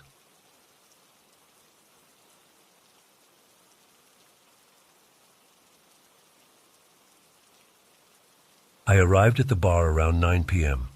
It was pretty crowded for a weeknight, with most of the pool tables already taken. I grabbed a beer at the bar and scanned the room, hoping to find an open table. That's when I noticed this guy giving me the eye from across the room. He was tall, probably in his mid-30s, with dark hair and a bit of stubble. Not bad looking, but something about him made me uneasy. I tried to ignore him and focus on finding a table. But after a few minutes he sauntered over. "Looking for a game?" he asked with a crooked smile. I hesitated, but figured what the hell, I came here to play pool after all. "Sure," I replied, trying to sound casual. We grabbed the first open table and started playing. At first, things seemed normal enough. We made small talk between shots. He said his name was Mike, and he came here pretty often. I purposely kept things vague when he asked about me, not wanting to give away too much personal info. As the night went on, Mike got progressively more drunk and started making me uncomfortable. His friendly touches lingered a bit too long. He kept trying to get me to do shots with him. I politely declined, saying I needed to drive home soon. That's when things took a dark turn. Mike's whole demeanor changed in an instant. His eyes got this cold, predatory look. "Come on, don't be such a tease," he growled. I know you came here looking for a good time. Let's get out of here and have some real fun. I felt my heart start racing. Thanks, but I'm good here, I said firmly. I'm just here to play pool. Mike's face twisted into an angry snarl. He grabbed my arm roughly. Don't be a fucking bitch, he hissed. You've been leading me on all night. I yanked my arm away, feeling a surge of panic. I'm leaving. Don't touch me again, I said, trying to keep my voice steady. I quickly gathered my things, planning to get the hell out of there. But as I reached for my purse, Mike snatched it away. Give that back, I yelled, drawing looks from nearby patrons. Mike just sneered and held it out of reach. Maybe I'll hang on to this as collateral. Make sure you don't go running off just yet. I was about to scream for help when the bartender came over. Is there a problem here? He asked, eyeing Mike suspiciously. Mike's demeanor instantly changed. He flashed a charming smile and handed my purse back. No problem at all. Just a little misunderstanding with my girlfriend here. Right, babe? He gave me a pointed look. I was shaking at this point, but managed to grab my purse. I'm not his girlfriend, I told the bartender, and I'm leaving now. I rushed out of the bar as fast as I could, constantly looking over my shoulder to make sure Mike wasn't following me. I fumbled with my keys, my hands trembling as I unlocked my car. I peeled out of the parking lot, watching the rearview mirror the whole time. It wasn't until I got home that I started to calm down a bit. I collapsed onto my couch, my heart still pounding. What the hell just happened? I kept replaying the night in my head, wondering if I had inadvertently done something to provoke Mike. But no, his behavior was completely unacceptable regardless. I decided to dump the contents of my purse out, just to make sure nothing was missing after Mike had grabbed it. That's when I noticed something small and unfamiliar mixed in with my stuff. I picked it up. It was a small round disc about the size of a quarter. With a sinking feeling, I realized what it was, an Apple AirTag. My blood ran cold as the implications hit me. This creep had slipped a tracking device into my purse. He could see my location. He knew where I lived. I immediately disabled the AirTag and destroyed it. But the damage was already done. Mike knew my address now. I spent the rest of the night in a panic, checking all my doors and windows obsessively. Every little noise made me jump. I barely slept that night. The next morning I was a wreck. I kept peeking out my windows, half expecting to see Mike lurking outside. Around noon, I noticed an old Lincoln Continental drive slowly past my house. Something about it immediately set off alarm bells. Over the next few hours, I saw the same car pass by at least 3 more times. My stomach churned with fear. It had to be Mike. He was watching me, stalking me. But why? What did he want? I was terrified to leave my house, but also scared to stay there alone. I called my best friend and tearfully explained the situation. She came over right away to stay with me, which helped calm me down a bit. We spent the day inside, jumping at every sound. The Lincoln drove by 2 more times. I wanted to call the police, but what could I even tell them? I had no proof, just my suspicions. As night fell, my nerves were completely shot. Every shadow seemed menacing. I kept imagining Mike breaking in, attacking us. My friend suggested we leave and stay at her place for the night. I agreed. I couldn't take another night in this house. We quickly packed a bag and headed out to her car. That's when we saw it. The Lincoln was parked down the street, engine idling. As soon as we stepped outside, it started moving towards us. We ran back inside and slammed the door, fumbling with the locks. I was sobbing hysterically at this point. We called 911, but by the time police arrived, the car was long gone. They took a report, but seemed skeptical of my story. They said they'd keep an eye on the area, but I could tell they weren't taking it too seriously. How could I make them understand the terror I was experiencing? It's been 3 days now, and I haven't seen the Lincoln again, but I can't shake this feeling of dread. I jump every time my phone buzzes, terrified it will be Mike somehow. I've barely slept or eaten. I don't know what to do. How long will this go on? Will I ever feel safe again? I keep wondering what would have happened if I'd gone home with Mike that night. The thought makes me sick. I'm writing this all out partly to process it, partly in hopes that someone out there has been through something similar and can offer advice. I feel so alone and scared. I just want my normal life back, but I'm not sure that's possible now. How do you move on when you know someone out there is obsessed with you, watching your every move? I never should have gone to that bar alone. I never should have played pool with a stranger. I've replayed that night over and over, thinking of all the things I could have done differently. But it's too late now. All I can do is try to stay safe and hope this nightmare ends soon. But deep down, I have a sinking feeling that this is only the beginning.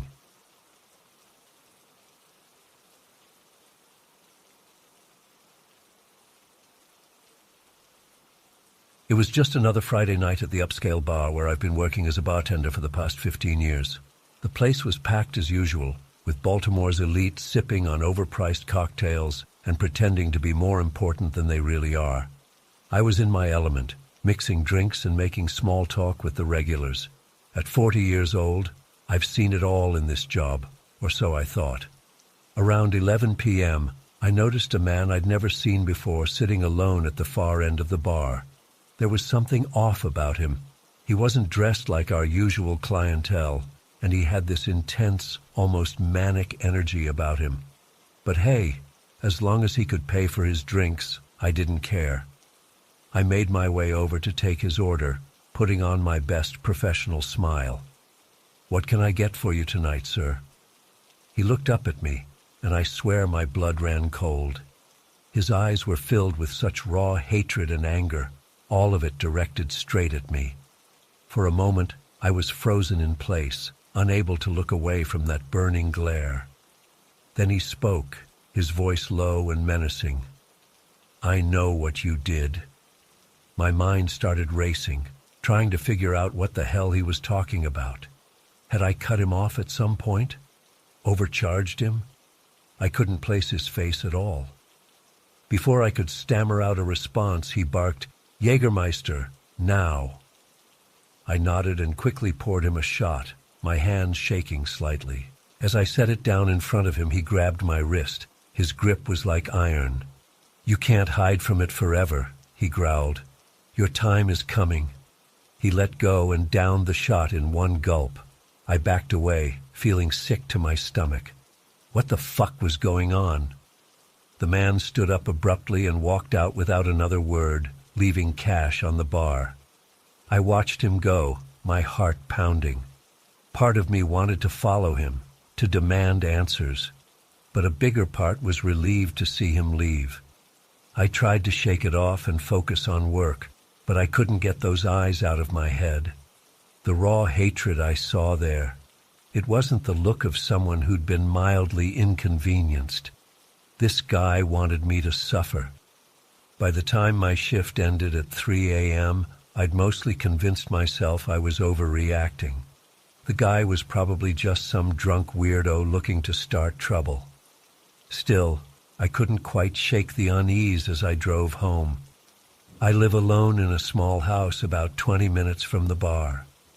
As I pulled into my driveway, everything looked normal, but the hairs on the back of my neck stood up as I approached my front door. Something felt wrong. I fumbled with my keys, fighting the urge to look over my shoulder. As soon as I got inside, I locked the door and leaned against it, letting out a shaky breath. See? Nothing to worry about. Just my imagination running wild after a stressful night. I grabbed a beer from the fridge and headed upstairs, ready to unwind and get some sleep. But as I pushed open my bedroom door, my entire world tilted on its axis. There, sitting in the middle of my bed, was a large kitchen knife. I froze in the doorway, unable to process what I was seeing. It wasn't one of my knives. This was bigger, and the blade gleamed wickedly in the dim light. Someone had been in my house. Someone had been in my bedroom. I backed out of the room, my heart thundering in my chest. I searched the rest of the house with trembling hands, but found no sign of an intruder. Nothing else seemed to be disturbed or missing. Just that knife, left there like a threat or a promise. I called the cops, of course. They came and took a report, dusted for prints, asked if I had any enemies. I told them about the man at the bar, but without a name or clear description, there wasn't much they could do. They suggested changing my locks and installing a security system. I didn't sleep at all that night. How could I, knowing someone had been in my home, in my bedroom? I kept replaying the man's words in my head. I know what you did. But what had I done? I racked my brain, trying to think of anyone I might have wronged so terribly. Nothing came to mind. The next few days were a blur of paranoia and sleepless nights. I had new locks installed and set up security cameras, but it didn't make me feel any safer. Every time I came home, I half expected to find that knife waiting for me again. I started seeing that man's face everywhere, in crowds, in passing cars, in the shadows outside my windows. Was he really there, or was my mind playing tricks on me? I couldn't be sure anymore. Work became almost impossible. Every time the door opened, I tensed up, expecting to see those hate-filled eyes again. My boss noticed my jumpiness and suggested I take some time off. But the thought of being alone in my house all day was even worse. A week after the incident, I was closing up the bar alone. As I walked to my car, I heard footsteps behind me. I spun around, keys clutched between my fingers as a makeshift weapon. But the parking lot was empty. I got in my car and locked the doors, hands shaking so bad I could barely get the key in the ignition. As I pulled out of the lot, I glanced in my rearview mirror. For a split second, I swore I saw a figure standing in the shadows, watching me drive away. But when I looked again, there was nothing there. The drive home was torture. Every set of headlights felt like it was following me. Every turn could be leading me into an ambush. By the time I got home, I was a nervous wreck. I checked and rechecked all the doors and windows before collapsing onto my couch, utterly exhausted. I must have dozed off at some point, because the next thing I knew, I was jolting awake to a loud crash from upstairs. My blood turned to ice. Someone was in the house. I grabbed my phone, ready to call 911, but there was no signal. How was that possible? I always had service here. Another crash, closer this time. Heavy footsteps on the stairs. I looked around frantically for a weapon, anything I could use to defend myself. My eyes fell on a heavy glass ashtray on the coffee table. I snatched it up, holding it like a lifeline. The footsteps reached the bottom of the stairs, slow, deliberate, coming closer. I pressed myself against the wall next to the living room doorway, heart pounding so loud I was sure the intruder could hear it. The ashtray was slick with sweat in my grip. A shadow fell across the threshold. I held my breath, muscles coiled to strike. But before I could move, a voice spoke from right behind me. "I told you your time was coming." I whirled around, swinging the ashtray wildly, but there was no one there. The living room was empty. I ran to the front door, fumbling with the locks. I had to get out, had to run. But when I finally got the door open and burst outside, I found myself right back in my living room. What the fuck was happening? I tried again and again, running out different doors and windows, but always ended up back inside. It was like my house had become some kind of twisted maze with no exit. And all the while, That voice kept whispering from just out of sight. I know what you did. You can't hide anymore. I don't know how long this went on. Hours, days. Time seemed to lose all meaning. I was trapped in an endless nightmare, hunted by an unseen presence in my own home. Just when I thought I couldn't take it anymore, when I was ready to curl up in a ball and give up, I woke up. I was on my couch, drenched in sweat, early morning sunlight streaming through the windows. My phone was on the floor nearby, working perfectly fine. I searched the house, but found no sign of an intruder. No knife, no broken locks, nothing out of place. It had all been a dream. A vivid, horrifying dream, but a dream nonetheless. Or had it? It's been weeks now, and I still don't know what's real anymore. I haven't seen the man from the bar again. There have been no more knives, no more break-ins, but I can't shake the feeling that I'm being watched, that something is coming for me. I've thought about moving, about quitting my job and starting over somewhere new, but deep down, I know it wouldn't matter. Whatever this is, whoever is after me, they'd find me. So I wait, and I wonder, what did I do? Who have I wronged so terribly? And when will they finally make their move? I jump at every shadow, flinch at every unexpected sound. Sleep is a distant memory. I'm trapped in a waking nightmare, never knowing if today will be the day it all comes crashing down. If you're reading this, please, if you have any idea what might be happening to me, let me know. I'm desperate for answers, for any shred of explanation that might help me make sense of this hell I'm living in. And if you're the one who's after me, just end it already. This waiting, this constant fear, it's worse than anything you could do to me. I know what I did? Well, I don't, but I'm ready to face whatever consequences you think I deserve. Just please, let it be over.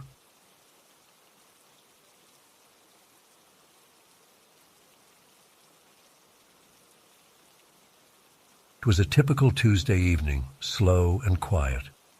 I was wiping down the bar when I noticed an elderly couple sitting in a corner booth. At first glance, nothing seemed out of the ordinary, but as I continued to observe them between serving the few other patrons, something felt off. They weren't moving at all. No conversation, no sipping drinks, not even the slightest shift in posture. Just sitting ramrod straight, staring blankly at the wall. I figured maybe they were having some kind of dispute and giving each other the silent treatment. But as the minutes ticked by into nearly an hour, the stillness became eerie. I decided to approach their table, paste on my best customer service smile, and see if they needed anything. As I got closer, the hairs on the back of my neck stood up. There was just something deeply unsettling about their vacant expressions. "Good evening, folks. Can I get you anything?" I asked, trying to keep my voice steady. No response, not even a blink. I was about to speak again when the old man's head slowly swiveled to face me. The movement was unnaturally smooth, like an animatronic figure. His eyes locked onto mine, and I felt my blood run cold. Those eyes, they were completely wrong, pitch black from corner to corner, no whites visible at all, and the look in them was predatory, hungry. My instincts screamed at me to run. I stammered out something about checking back later and practically fled back behind the bar, heart pounding. I busied myself with menial tasks, trying to calm down, but I could feel those eyes boring into me. When I finally worked up the courage to look back at their booth, they were gone. No sign they had ever been there at all. I hadn't seen or heard them leave, and I had a clear view of the exit. Thoroughly unnerved, I went to find my coworker Karen to ask if she'd noticed the creepy couple. She gave me a strange look. "What couple?" "That booth's been empty all night," she said. I insisted there had been an elderly man and woman sitting there less than 5 minutes ago. Karen just shook her head, looking concerned. Are you feeling okay? Maybe you should go home early. You look pale, she suggested. I knew what I had seen, but Karen's reaction made me start to doubt myself. Had I imagined the whole thing? Was I having some kind of stress-induced hallucination? The rest of my shift passed in a blur. I kept glancing nervously at that booth, half expecting to see the couple materialize again, but it remained empty. As I was locking up around 2 a.m., movement outside caught my eye. 2 dark figures were standing motionless under a streetlight across the parking lot. Even from a distance, I recognized the elderly couple's distinctive silhouettes. My breath caught in my throat as the figures slowly turned in unison to face me.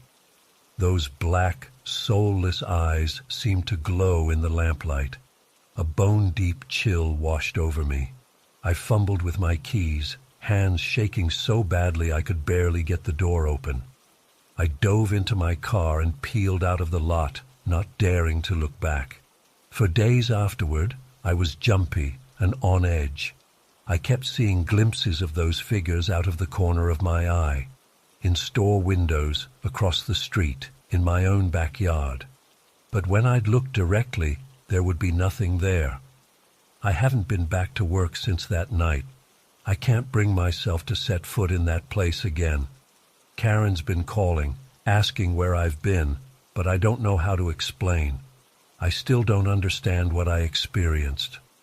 Were they ghosts? Demons? Some kind of shared hallucination? All I know is that the memory of those inhuman eyes staring into mine still makes my skin crawl. I catch myself obsessively checking dark corners and empty chairs now, terrified of seeing that couple again. The rational part of my brain says it was just my imagination. But deep down, I know what I saw was real, and I can't shake the feeling that whatever they were, they're not finished with me. Sometimes at night, I hear faint tapping at my bedroom window. When I work up the courage to look, there's never anything there. But I swear I can feel those black eyes watching me from the shadows. I don't know if I'll ever be able to explain what happened that night.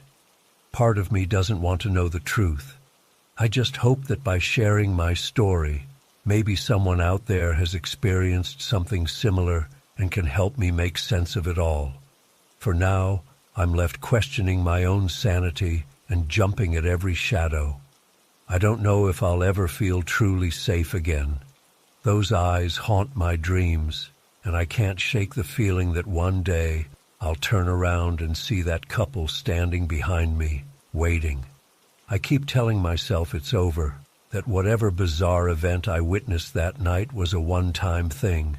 But deep down, I know better. This was just the beginning of something much bigger and more terrifying than I can comprehend. I've started researching local folklore and urban legends, desperate for some explanation. But nothing quite fits what I saw. The couple wasn't transparent or misty like typical ghost descriptions. They seemed solid and real, just fundamentally wrong in a way I can't fully articulate. I've debated going to a paranormal investigator or medium for help, but I'm scared of drawing more attention to myself. What if reaching out makes things worse? What if it attracts more of whatever they were? For now, I'm laying low. I rarely leave my apartment anymore, except for absolute necessities. I've covered all the mirrors and keep the curtains drawn. Nighttime is the worst. Every creak and shadow sends my heart racing. I know I can't live like this forever, but I don't know how to move forward. Those pitch-black eyes are seared into my memory. I keep reliving that moment when the old man turned to look at me, that predatory hunger in his gaze. What did they want from me? Why me? If anyone out there has experienced